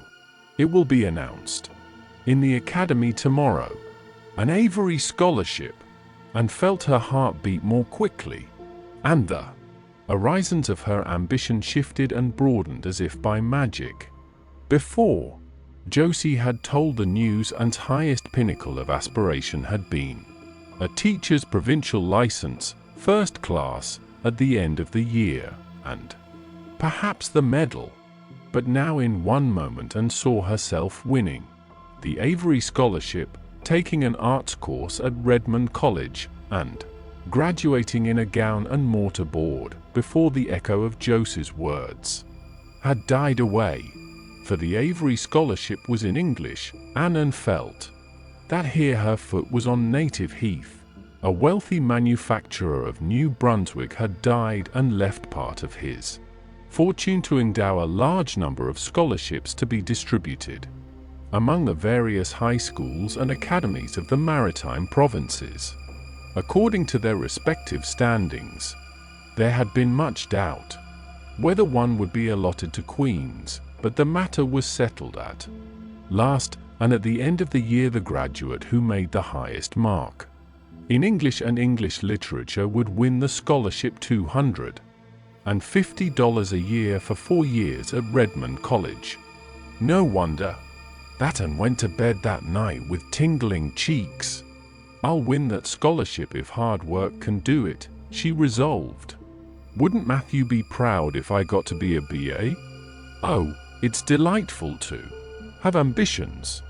I'm so glad I have such a lot. And there never seems to be any end to them. That's the best of it.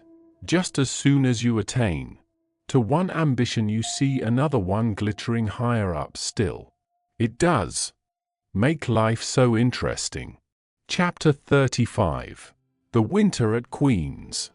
Anne's homesickness wore off, greatly helped in the wearing by her weekend visits home. As long as the open weather lasted, the Avonlea students went out to Carmody on the New Branch Railway every Friday night. Diana and several other Avonlea young folks were generally on hand to meet them, and they all walked over to Avonlea in a merry party, and thought those Friday evening gypsyings over the autumnal hills in the crisp golden air, with the home lights of Avonlea twinkling beyond, were the best and dearest hours in the whole week. Gilbert Blythe nearly always walked with Ruby Gillis and carried her satchel for her. Ruby was a very handsome young lady, now thinking herself quite as grown up as she really was. She wore her skirts as long as her mother would let her and did her hair up in town, though she had to take it down when she went home. She had large, bright blue eyes, a brilliant complexion, and a plump, showy figure. She laughed a great deal, was cheerful and good-tempered, and enjoyed the pleasant things of life frankly. "But I shouldn't think she was the sort of girl Gilbert would like," whispered Jane to Anne, and did not think so either, but she would not have said so for the Avery Scholarship. She could not help thinking, too, that it would be very pleasant to have such a friend as Gilbert, to jest and chatter with and exchange ideas about books and studies and ambitions. Gilbert had ambitions, she knew, and Ruby Gillis did not seem the sort of person with whom such could be profitably discussed. There was no silly sentiment in Anne's ideas concerning Gilbert. Boys were to her, when she thought about them at all, merely possible good comrades. If she and Gilbert had been friends, she would not have cared how many other friends he had nor with whom he walked. She had a genius for friendship. Girl friends she had in plenty, but she had a vague consciousness that masculine friendship might also be a good thing, to round out one's conceptions of companionship and furnish broader standpoints of judgment and comparison. Not that Anne could have put her feelings on the matter into just such clear definition, but she thought that if Gilbert had ever walked home with her from the train over the crisp fields and along the ferny byways, they might have had many and merry and interesting conversations about the new world that was opening around them and their hopes and ambitions therein.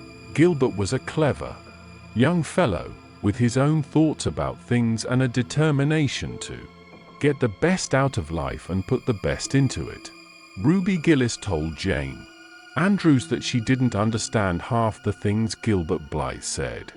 He talked just like Anne Shirley did when she had a thoughtful fit on. And for her part she didn't think it any fun to be bothering about books. And that sort of thing when you didn't have to.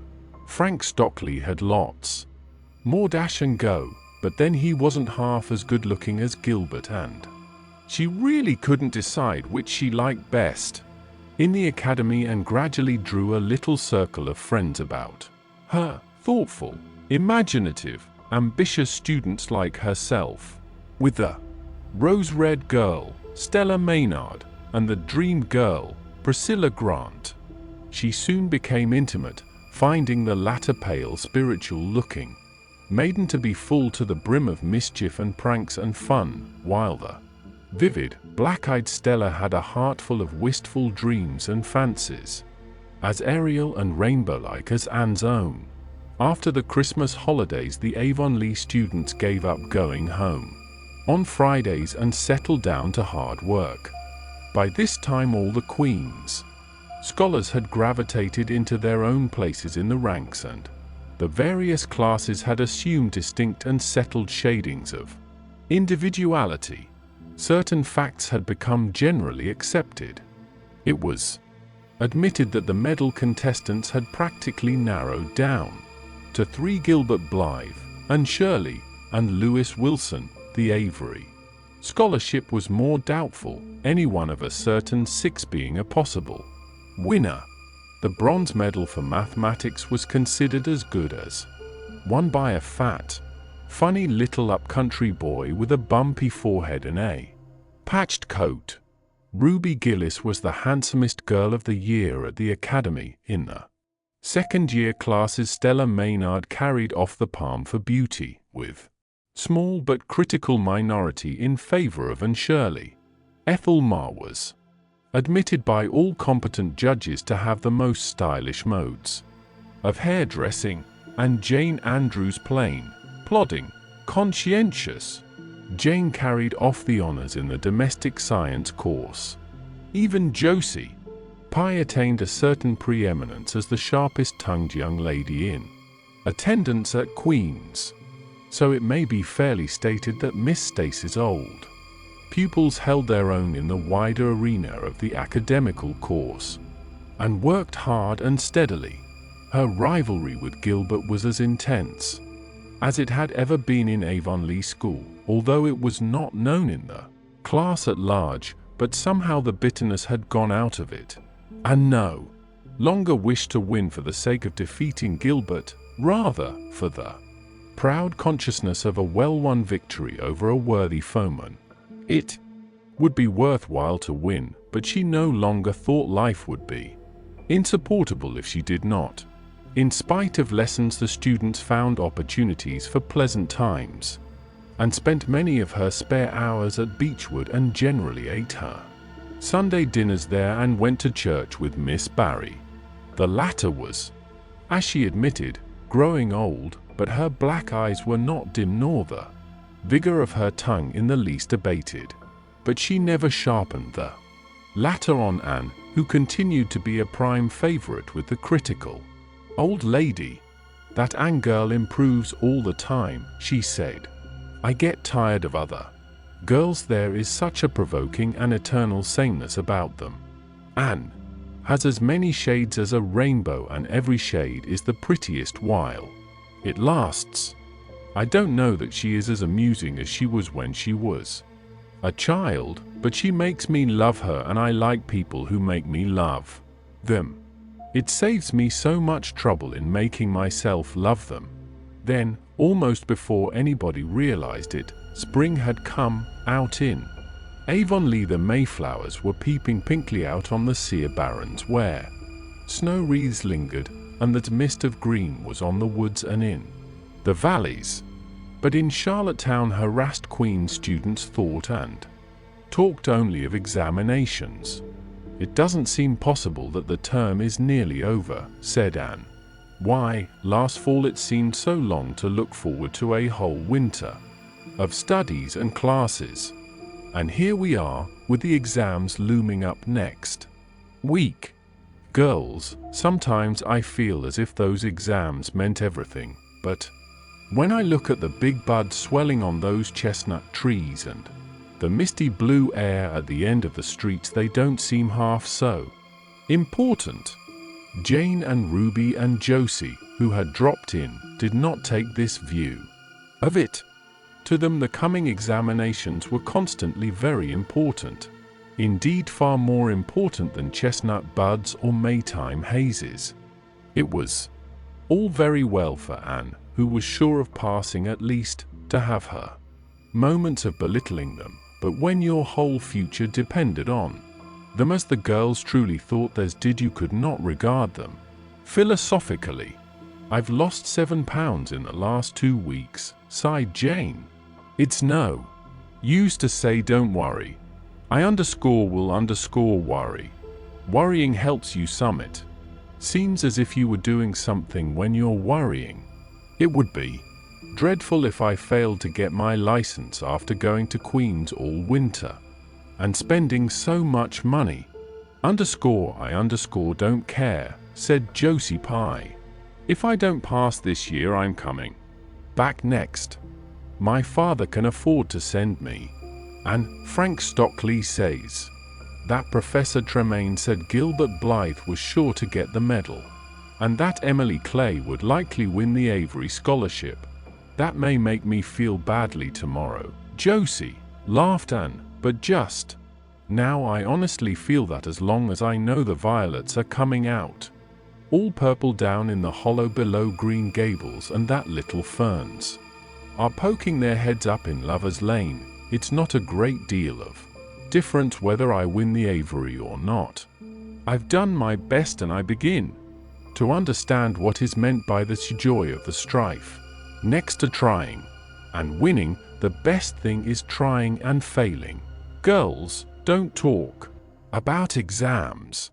Look at that arch of pale green sky over those houses, and picture to yourself what it must look like over the purple dark beechwoods back of Avonlea. What are you going to wear for commencement? Jane asked Ruby. Practically. Jane and Josie both answered at once, and the chatter drifted into a side eddy of fashions. But Anne, with her elbows on the window sill, her soft cheek laid against her clasped hands, and her eyes filled with visions, looked out unheedingly across city roof and spire to that glorious dome of sunset sky, and wove her dreams of a possible future from the golden tissue of youth's own optimism. All the beyond was hers, with its possibilities lurking rosily in the oncoming years, each year a rose of promise to be woven into an immortal chaplet. Chapter 36. The Glory and the Dream. Oh, in the morning, when the final results of all the examinations were to be posted on the bulletin board at Queen's, and Jane walked down the street together. Jane was smiling and happy. Examinations were over, and she was comfortably sure she had made a pass at least. Further considerations troubled Jane not at all. She had no soaring ambitions, and consequently was not affected with the unrest attendant thereon. For we pay a price for everything we get or take in this world, and although ambitions are well worth having, they are not to be cheaply won, but exact their dues of work and self-denial, anxiety and discouragement. And was pale and quiet. In 10 more minutes she would know who had won the medal and who the Avery.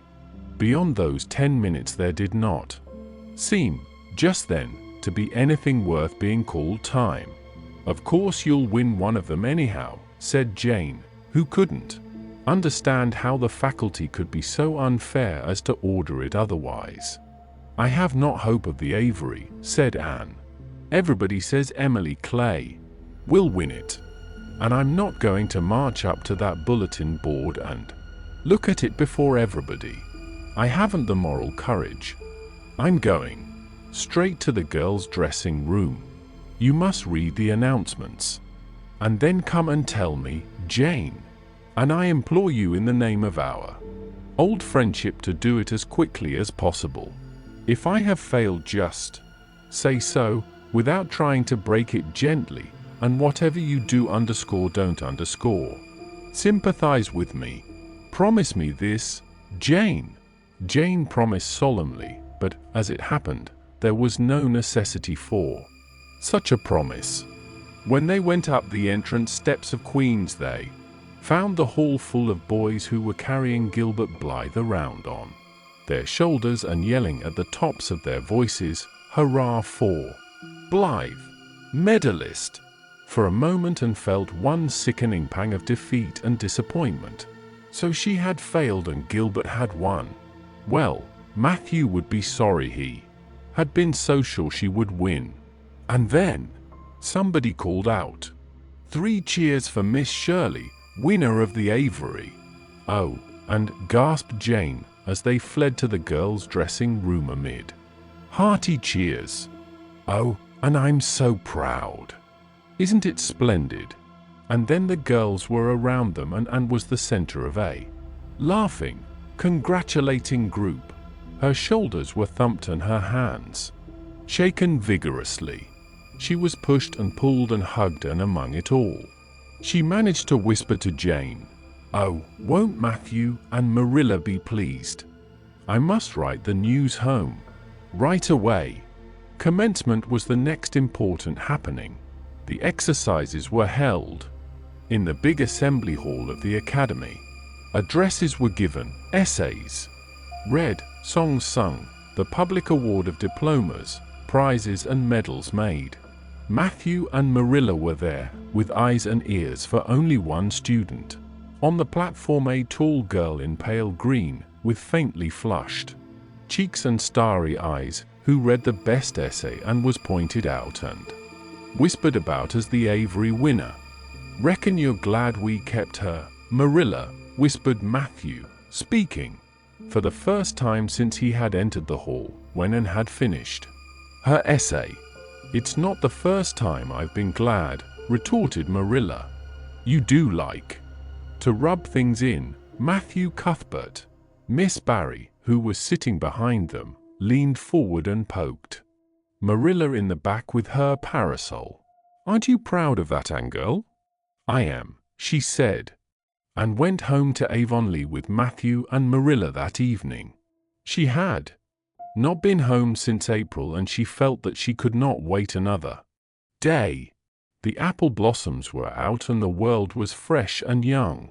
Diana was at Green Gables to meet her, in her own white room, where Marilla had set a flowering house rose on the window sill, and looked about her and drew a long breath of happiness.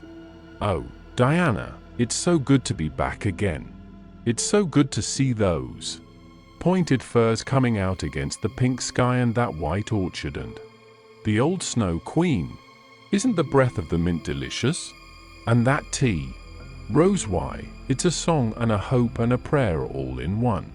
And it's _good _ to see you again, Diana. I thought you liked that Stella Maynard better than me," said Diana reproachfully. "Josie Pye told me you did. Josie said you were _infatuated _ with her," and laughed and pelted Diana with the faded June lilies of her bouquet. "Stella Maynard is the dearest girl in the world except one, and you are that one, Diana," she said. "I love you more than ever, and I've so many things to tell you. But just now I feel as if it were joy enough to sit here and look at you. I'm tired, I think tired of being studious and ambitious. I mean to spend at least 2 hours tomorrow lying out in the orchard grass, thinking of absolutely nothing." "You've done splendidly, Anne. I suppose you won't be teaching now that you've won the Avery." "No. I'm going to Redmond in September. Doesn't it seem wonderful? I'll have a brand new stock of ambition laid in by that time after 3 glorious, golden months of vacation. Jane and Ruby are going to teach. Isn't it splendid to think we all got through even to Moody Spurgeon and Josie Pye? The Newbridge trustees have offered Jane their school already," said Diana, Gilbert Blythe is going to teach, too. He has to. His father can't afford to send him to college next year, after all, so he means to earn his own way through. I expect he'll get the school here if Miss Ames decides to leave, and felt a queer little sensation of dismayed surprise. She had not known this. She had expected that Gilbert would be going to Redmond. Also, what would she do without their inspiring rivalry? Would not work, even at a co-educational college with a real degree in prospect, be rather flat without her friend the enemy. The next morning at breakfast it suddenly struck Anne that Matthew was not looking well.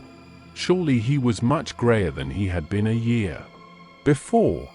Marilla, she said hesitatingly when he had gone out, is Matthew quite well? No, he isn't, said Marilla in a troubled tone. He's had some real bad spells with his heart this spring and he won't spare himself a mite. I've been real worried about him, but he's some better this while back. And we've got a good hired man, so I'm hoping he'll kind of rest and pick up. Maybe he will now you're home. You always cheer him up. Anne leaned across the table and took Marilla's face in her hands. You are not looking as well yourself as I'd like to see you, Marilla. You look tired. I'm afraid you've been working too hard. You must take a rest now that I'm home. I'm just going to take this one day off to visit all the dear old spots and hunt up my old dreams, and then it will be your turn to be lazy while I do the work. Marilla smiled affectionately at her girl. It's not the work, it's my head. I've got a pain so often now behind my eyes. Dr. Spencer's been fussing with glasses, but they don't do me any good. There is a distinguished oculist coming to the island the last of June and the doctor says I must see him. I guess I'll have to. I can't read or sew with any comfort now. Well, Anne, you've done real well at Queen's, I must say. To take first-class license in 1 year and win the Avery Scholarship, well, Mrs. Lynde says pride goes before a fall and she doesn't believe in the higher education of women at all. She says it unfits them for woman's true sphere. I don't believe a word of it. Speaking of Rachel reminds me, did you hear anything about the Abbey Bank lately, Anne? I heard it was shaky, answered Anne. Why? That is what Rachel said. She was up here one day last week and said there was some talk about it. Matthew felt real worried. All we have saved is in that bank, every penny. I wanted Matthew to put it in the savings bank in the first place, but old Mr. Abbey was a great friend of Father's and he'd always banked with him. Matthew said any bank with him at the head of it was good enough for anybody. I think he has only been its nominal head for many years, said Anne. He is a very old man. His nephews are really at the head of the institution. Well, when Rachel told us that, I wanted Matthew to draw our money right out and he said he'd think of it. But Mr. Russell told him yesterday that the bank was all right and had her good day in the companionship of the outdoor world. She never forgot that day. It was so bright and golden and fair, so free from shadow and so lavish of blossom, and spent some of its rich hours in the orchard. She went to the Dryads Bubble and Willowmere and Violet Vale. She called at the manse and had a satisfying talk with Mrs. Allen. And finally in the evening she went with Matthew for the cows, through Lover's Lane to the back pasture. The woods were all gloried through with sunset, and the warm splendor of it streamed down through the hill gaps in the west. Matthew walked slowly with bent head, and, tall and erect, suited her springing step to his. You've been working too hard today, Matthew, she said reproachfully. Why won't you take things easier? Well now, I can't seem to, said Matthew, as he opened the yard gate. to let the cows through. It's only that I'm getting old, Anne, and keep forgetting it. Well, I've always worked pretty hard and I'd rather drop in harness. If I had been the boy you sent for, said Anne wistfully, I'd be able to help you so much now and spare you in 100 ways. I could find it in my heart to wish I had been, just for that. Well now, I'd rather have you than a dozen boys, Anne, said Matthew, patting her hand. Just mind you that rather than a dozen boys. Well, now, I guess it wasn't a boy that took the Avery scholarship, was it? It was a girl, my girl that I'm proud of. He smiled his shy smile at her as he went into the yard, and took the memory of it with her when she went to her room that night and sat for a long while at her open window, thinking of the past and dreaming of the future. Outside, the Snow Queen was mistily white in the moonshine. The frogs were singing in the marsh beyond Orchard Slope. And always remembered the silvery, peaceful beauty and fragrant calm of that night. It was the last night before sorrow touched her life, and no life is ever quite the same again when once that cold, sanctifying touch has been laid upon it. Chapter 37. The Reaper whose name is Death. Matthew, what is the matter? Matthew, are you sick? It was Marilla who spoke, alarm in every jerky word, and came through the hall, her hands full of white narcissus. It was long before Anne could love the sight or odor of white narcissus again in time to hear her and to see Matthew standing in the porch doorway, a folded paper in his hand, and his face strangely drawn and grey, and dropped her flowers and sprang across the kitchen to him at the same moment as Marilla. They were both too late. Before they could reach him, Matthew had fallen across the threshold. He's fainted, gasped Marilla. Anne, run for Martin, quick, quick! He's at the barn. Martin, the hired man, who had just driven home from the post office, started at once for the doctor, calling at Orchard Slope on his way to send Mr. and Mrs. Barry over. Mrs. Lynde, who was there on an errand, came too. They found Anne and Marilla distractedly trying to restore Matthew to consciousness. Mrs. Lynde pushed them gently aside, tried his pulse, and then laid her ear over his heart. She looked at their anxious faces sorrowfully, and the tears came into her eyes. "Oh, Marilla," she said gravely, "I don't think we can do anything for him." "Mrs. Lynde, you don't think you can't think Matthew is Anne could not say the dreadful word. She turned sick and pallid. "Child, yes, I'm afraid of it. Look at his face. When you've seen that, look as often as I have, you'll know what it means." And looked at the still face, and there beheld the seal of the great presence. When the doctor came, he said that death had been instantaneous and probably painless, caused in all likelihood by some sudden shock. The secret of the shock was discovered to be in the paper Matthew had held, and which Martin had brought from the office that morning. It contained an account of the failure of the Abbey Bank. The news spread quickly through Avonlea, and all-day friends and neighbors thronged Green Gables and came and went on errands of kindness for the dead and living. For the first time, shy, quiet Matthew Cuthbert was a person of central importance. The white majesty of death had fallen on him and set him apart as one crowned. When the calm night came softly down over Green Gables, the old house was hushed and tranquil. In the parlor lay Matthew Cuthbert in his coffin, his long grey hair framing his placid face, on which there was a little kindly smile, as if he but slept, dreaming pleasant dreams.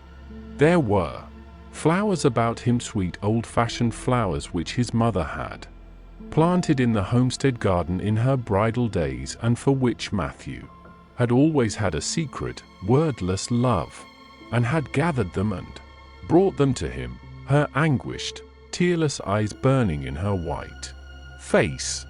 It was the last thing she could do for him. The Barrys and Mrs. Lynde stayed with them that night. Diana, going to the east gable, where Anne was standing at her window, said gently, "Anne dear, would you like to have me sleep with you tonight?" "Thank you, Diana." Anne looked earnestly into her friend's face. "I think you won't misunderstand me when I say I want to be alone. I'm not afraid. I haven't been alone 1 minute since it happened, and I want to be. I want to be quite silent and quiet and try to realize it. I can't realize it. Half the time it seems to me that Matthew can't be dead, and the other half it seems as if he must have been dead for a long time, and I've had this horrible dull ache ever since." Diana did not quite understand. Marilla's impassioned grief, breaking all the bounds of natural reserve and lifelong habit in its stormy rush. She could comprehend better than Anne's tearless agony, but she went away kindly, leaving Anne alone to keep her first vigil with sorrow, and hoped that the tears would come in solitude. It seemed to her a terrible thing that she could not shed a tear for Matthew, whom she had loved so much and who had been so kind to her, Matthew who had walked with her last evening at sunset and was now lying in the dim room below, with that awful peace on his brow. But no tears came at first, even when she knelt by her window in the darkness and prayed, looking up to the stars beyond the hills. No tears, only the same horrible dull ache of misery that kept on aching until she fell asleep, worn out with the day's pain and excitement. In the night she awakened, with the stillness and the darkness about her, and the recollection of the day came over her like a wave of sorrow. She could see Matthew's face smiling at her as he had smiled when they parted at the gate that last evening. She could hear his voice saying, my girl, that I'm proud of." Then the tears came and wept her heart out. Marilla heard her and crept in to comfort her. There, don't he cry so, dearie. It can't bring him back. It isn't he right to cry so. I knew that today, but I couldn't help it then. He'd always been such a good, kind brother to me, but God knows best. Oh, just let me cry, Marilla, sobbed Anne. The tears don't hurt me like that ache did. Stay here for a little while with me and keep your arm round Misso. I couldn't have Diana stay. She's good and kind and sweet, but it's not her sorrow. She's outside of it, and she couldn't come close enough to my heart to help me. It's our sorrow, yours and mine. Oh, Marilla, what will we do without him? We've got each other, and I don't know what I'd do if you weren't here, if you'd never come. Oh, and I know I've been kind of strict and harsh with you maybe, but you mustn't think I didn't love you as well as Matthew did, for all that. I want to tell you now when I can. It's never been easy for me to say things out of my heart, but at times like this, it's easier. I love you as dear as if you were my own flesh and blood, and you've been my joy and comfort ever since you came to Green Gables.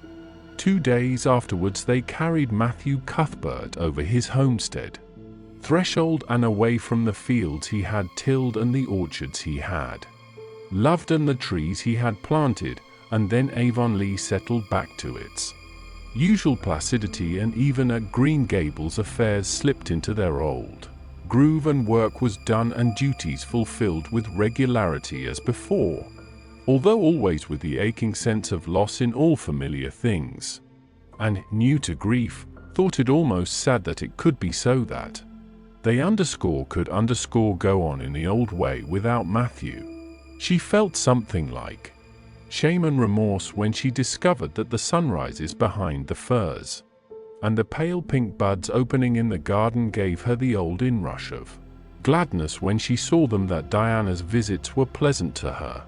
and that Diana's merry words and ways moved her to laughter and smiles, that, in brief, the beautiful world of blossom and love and friendship had lost none of its power to please her fancy and thrill her heart, that life still called to her with many insistent voices. It seems like disloyalty to Matthew, somehow, to find pleasure in these things now that he has gone, she said wistfully to Mrs. Allen one evening when they were together in the manse garden.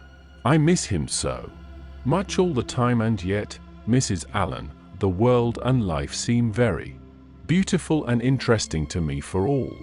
Today Diana said something funny and I found myself laughing. I thought when it happened I could never laugh again, and it somehow seems as if I oughtn't to. When Matthew was here he liked to hear you laugh, and he liked to know that you found pleasure in the pleasant things around you, said Mrs. Allen gently. He is just away now, and he likes to know it just the same. I am sure we should not shut our hearts against the healing influences that nature offers us. But I can understand your feeling. I think we all experience the same thing. We resent the thought that anything can please us when someone we love is no longer here to share the pleasure with us, and we almost feel as if we were unfaithful to our sorrow when we find our interest in life returning to us. I was down to the graveyard to plant a rosebush on Matthew's grave this afternoon, said Anne dreamily. I took a slip of the little white Scotch rosebush his mother brought out from Scotland long ago. Matthew always liked those roses the best, they were so small and sweet on their thorny stems. It made me feel glad that I could plant it by his grave, as if I were doing something that must please him in taking it there to be near him. I hope he has roses like them in heaven. Perhaps the souls of all those little white roses that he has loved so many summers were all there to meet him. I must go home now. Marilla is all alone, and she gets lonely at twilight. She will be lonelier still, I fear, when you go away again to college, said Mrs. Allen, and did not reply. She said good night and went slowly back to Green Gables. Marilla was sitting on the front door steps and sat down beside her. The door was open behind them, held back by a big pink conch shell with hints of sea sunsets in its smooth inner convolutions, and gathered some sprays of pale yellow honeysuckle and put them in her hair. She liked the delicious hint of fragrance, as some aerial benediction, above her every time she moved. Dr. Spencer was here while you were away, Marilla said. He says that the specialist will be in town tomorrow, and he insists that I must go in and have my eyes examined. I suppose I'd better go and have it over. I'll be more than thankful if the man can give me the right kind of glasses to suit my eyes. You won't mind staying here alone while I'm away, will you? Martin will have to drive me in, and there's ironing and baking to do. I shall be all right. Diana will come over for company for me. I shall attend to the ironing and baking beautifully. You needn't fear that. I'll starch the handkerchiefs or flavor the cake with liniment. Marilla laughed. What a girl you were for making mistakes in them days, Anne. You were always getting into scrapes. I did used to think you were possessed. Do you mind the time you dyed your hair? Yes, indeed. I shall never forget it, smiled Anne, touching the heavy braid of hair that was wound about her shapely head. I laugh a little now sometimes when I think what a worry my hair used to be to me, but I don't laugh much, because it was a very real trouble then. I did suffer terribly over my hair and my freckles. My freckles are really gone, and people are nice enough to tell me my hair is auburn now, all but Josie Pye. She informed me yesterday that she really thought it was redder than ever, or at least my black dress made it look redder, and she asked Me if people who had red hair ever got used to having it. Marilla, I've almost decided to give up trying to like Josie Pye. I've made what I would once have called a heroic effort to like her, but Josie Pye won't. _be_ liked. Josie is a pie, said Marilla sharply, so she can't help being disagreeable. I suppose people of that kind serve some useful purpose in society, but I must say I don't know what it is any more than I know the use of thistles. Is Josie going to teach? No, she is going back to Queen's next year. So are Moody Spurgeon and Charlie Sloane. Jane and Ruby are going to teach, and they have both got schools, Jane at Newbridge and Ruby at some place up west. Gilbert Blythe is going to teach too, isn't he? Yes, briefly. What a nice-looking fellow he is, said Marilla absently. I saw him in church last Sunday and he seemed so tall and manly. He looks a lot like his father did at the same age. John Blythe was a nice boy. We used to be real good friends, he and I. People called him my beau, and looked up with swift interest. Oh, Marilla, and what happened? Why didn't you? We had a quarrel. I wouldn't forgive him when he asked me to. I meant to, after a while, but I was sulky and angry and I wanted to punish him first. He never came back. The Blythes were almighty independent. But I always felt rather sorry. I've always kind of wished I'd forgiven him when I had the chance. So you've had a bit of romance in your life, too, said Anne softly. Yes, I suppose you might call it that. You wouldn't think so to look at me, would you? But you never can tell about people from their outsides. Everybody has forgot about me and John. I'd forgotten myself, but it all came back to me when I saw Gilbert last Sunday. Chapter 38. The Bend in the Road. Marilla went to town the next day and returned in the evening. Anne had gone over to Orchard Slope with Diana and came back to find Marilla in the kitchen, sitting by the table with her head leaning on her hand. Something in her dejected attitude struck a chill to Anne's heart. She had never seen Marilla sit limply inert like that. Are you very tired, Marilla? Yes, no, I don't know, said Marilla wearily, looking up. I suppose I'm tired, but I haven't thought about it. It's not that. Did you see the oculist? What did he say? Asked Anne anxiously. Yes, I saw him. He examined my eyes. He says that if I give up all reading and sewing entirely and any kind of work that strains the eyes, and if I'm careful not to cry, and if I wear the glasses he's given me, he thinks my eyes may not get any worse and my headaches will be cured. But if I don't, he says I'll certainly be stone blind in 6 months. Blind? Anne, just think of it. For a minute Anne, after her first quick exclamation of dismay, was silent. It seemed to her that she could not speak. Then she said, bravely, but with a catch in her voice, Marilla, don't think of it. You know he has given you hope.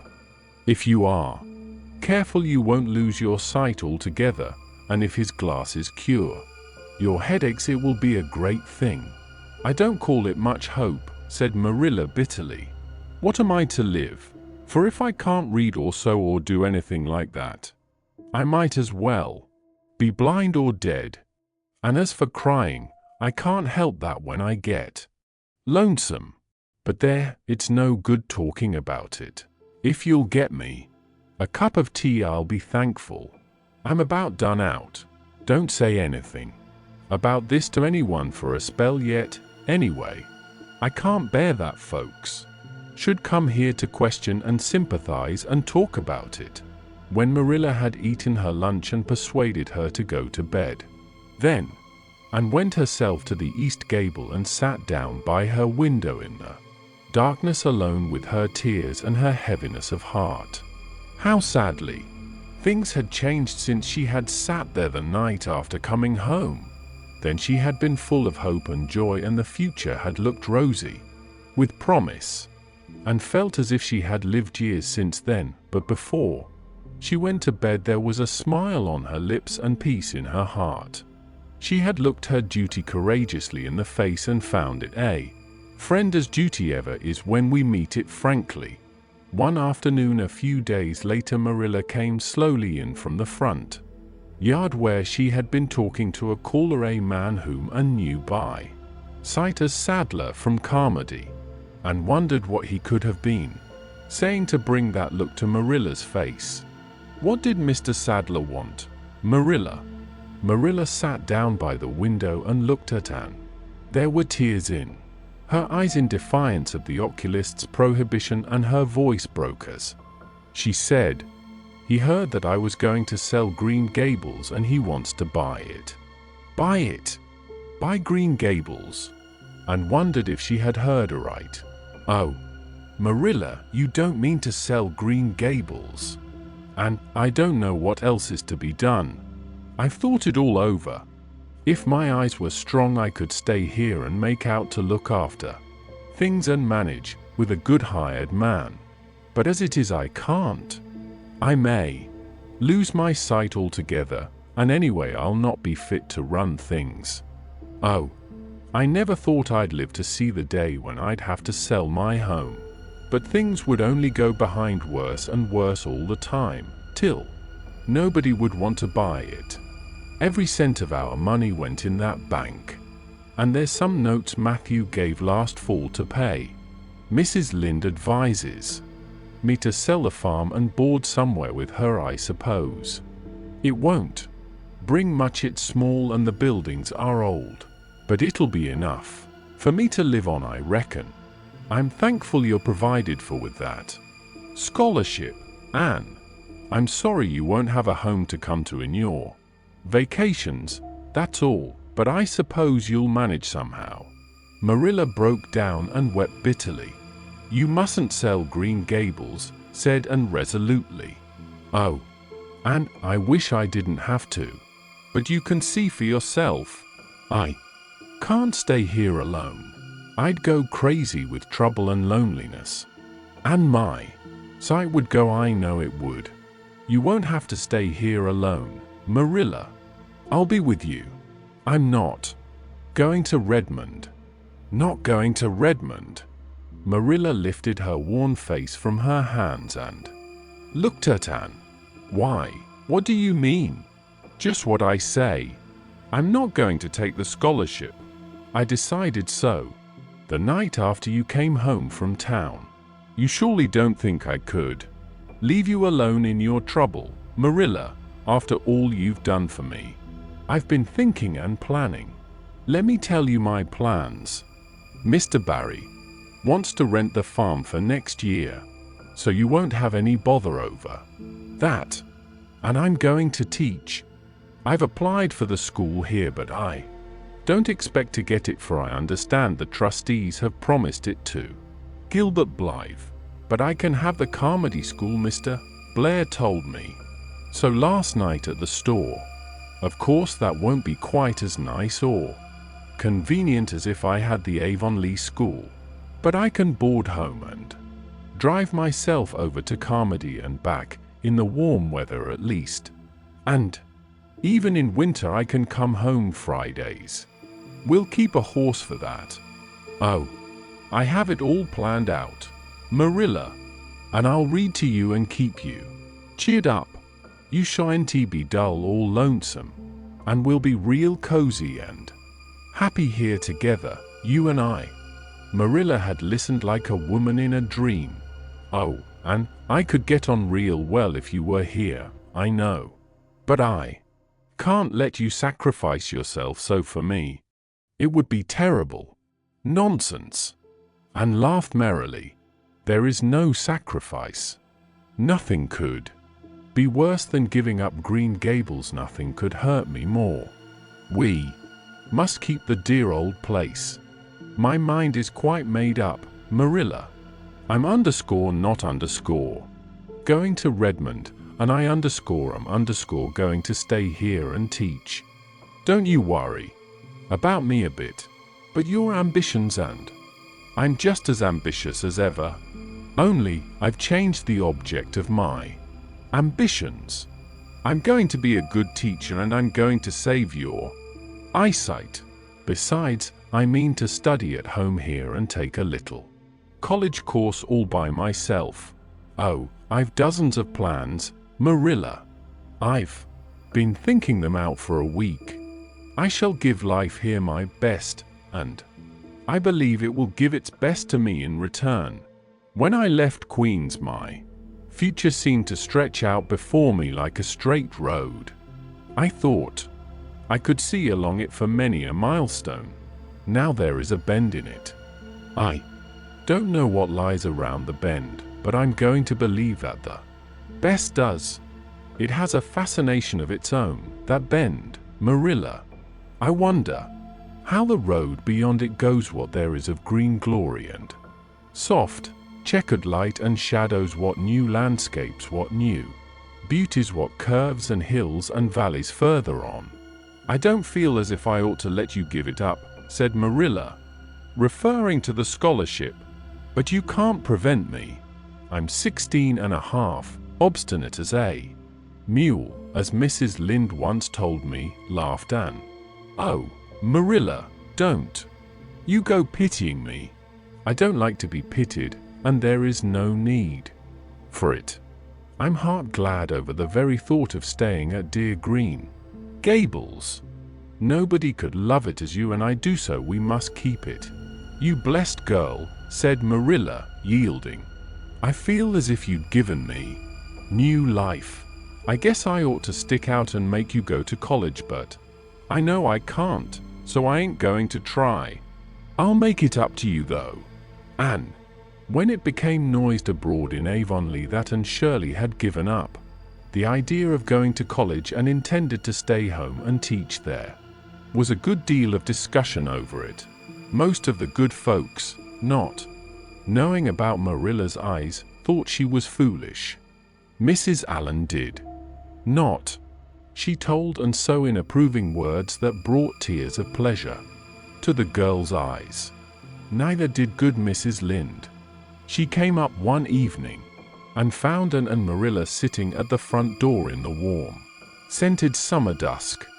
They liked to sit there when the twilight came down, and the white moths flew about in the garden, and the odor of mint filled the dewy air. Mrs. Rachel deposited her substantial person upon the stone bench by the door, behind which grew a row of tall pink and yellow hollyhocks, with a long breath of mingled weariness and relief. I declare I'm getting glad to sit down. I've been on my feet all day, and 200 pounds is a good bit for 2 feet to carry round. It's a great blessing not to be fat, Marilla. I hope you appreciate it. Well, and I hear you've given up your notion of going to college. I was real glad to hear it. You've got as much education now as a woman can be comfortable with. I don't believe in girls going to college with the men and cramming their heads full of Latin and Greek and all that nonsense. But I'm going to study Latin and Greek just the same, Mrs. Lynde said.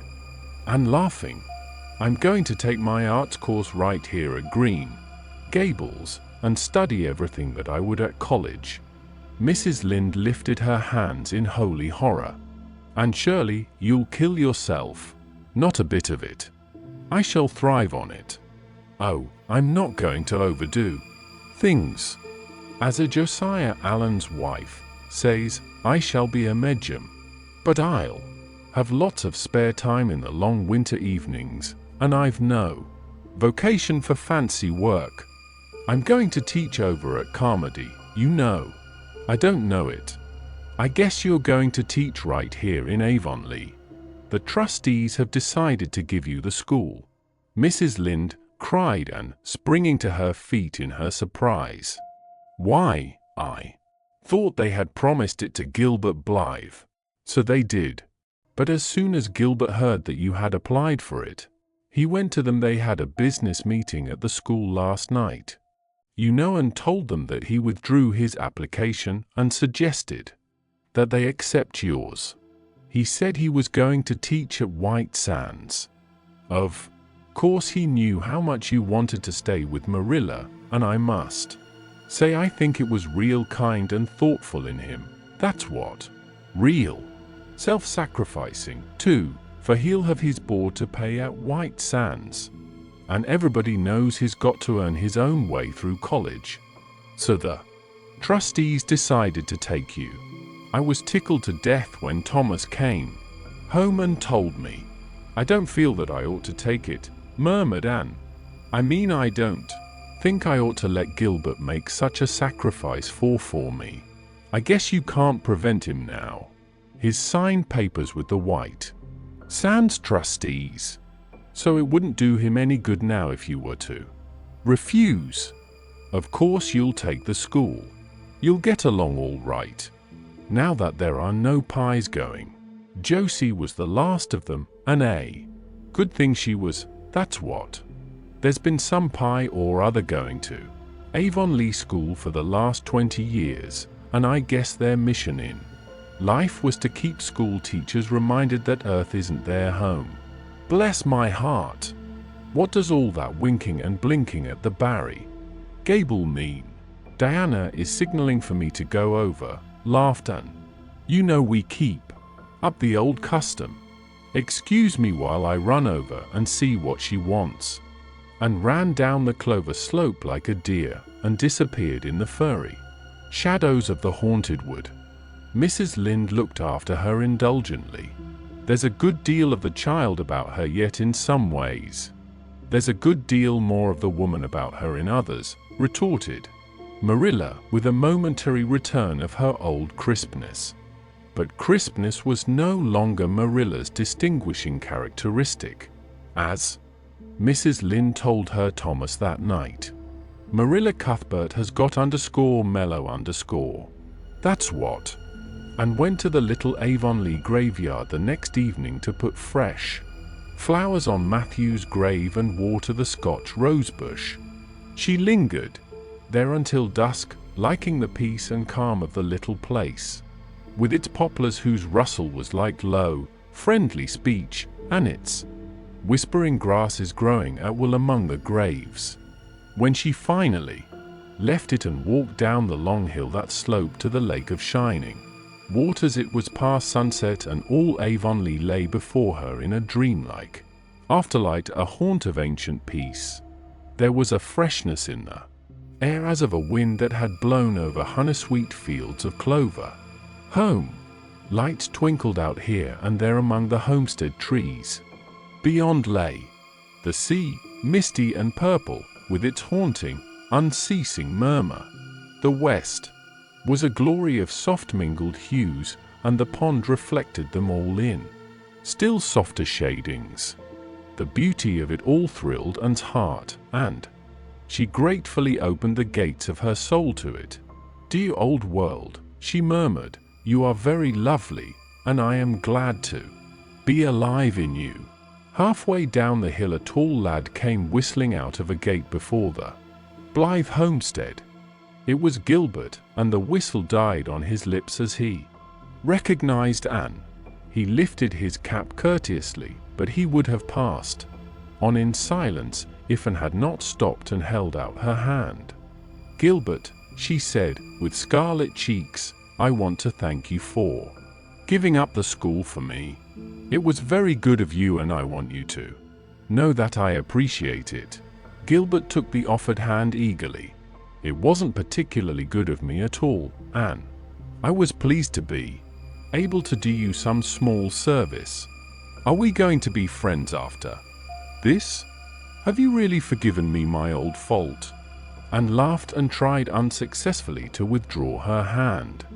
"I forgave you that day by the pond landing, although I didn't know it. What a stubborn little goose I was. I may as well make a complete confession. I've been sorry ever since." "We are going to be the best of friends," said Gilbert, jubilantly.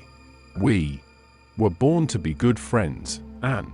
You've thwarted destiny enough. I know we can help each other in many ways. You are going to keep up your studies, aren't you? So am I.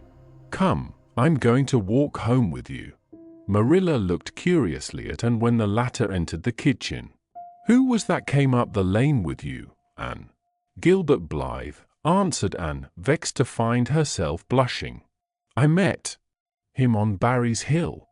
I didn't think you and Gilbert Blythe were such good friends that you'd stand for half an hour at the gate talking to him, said Marilla with a dry smile. We haven't been good enemies. But we have decided that it will be much more sensible to be good friends in the future. Were we really there half an hour? It seemed just a few minutes.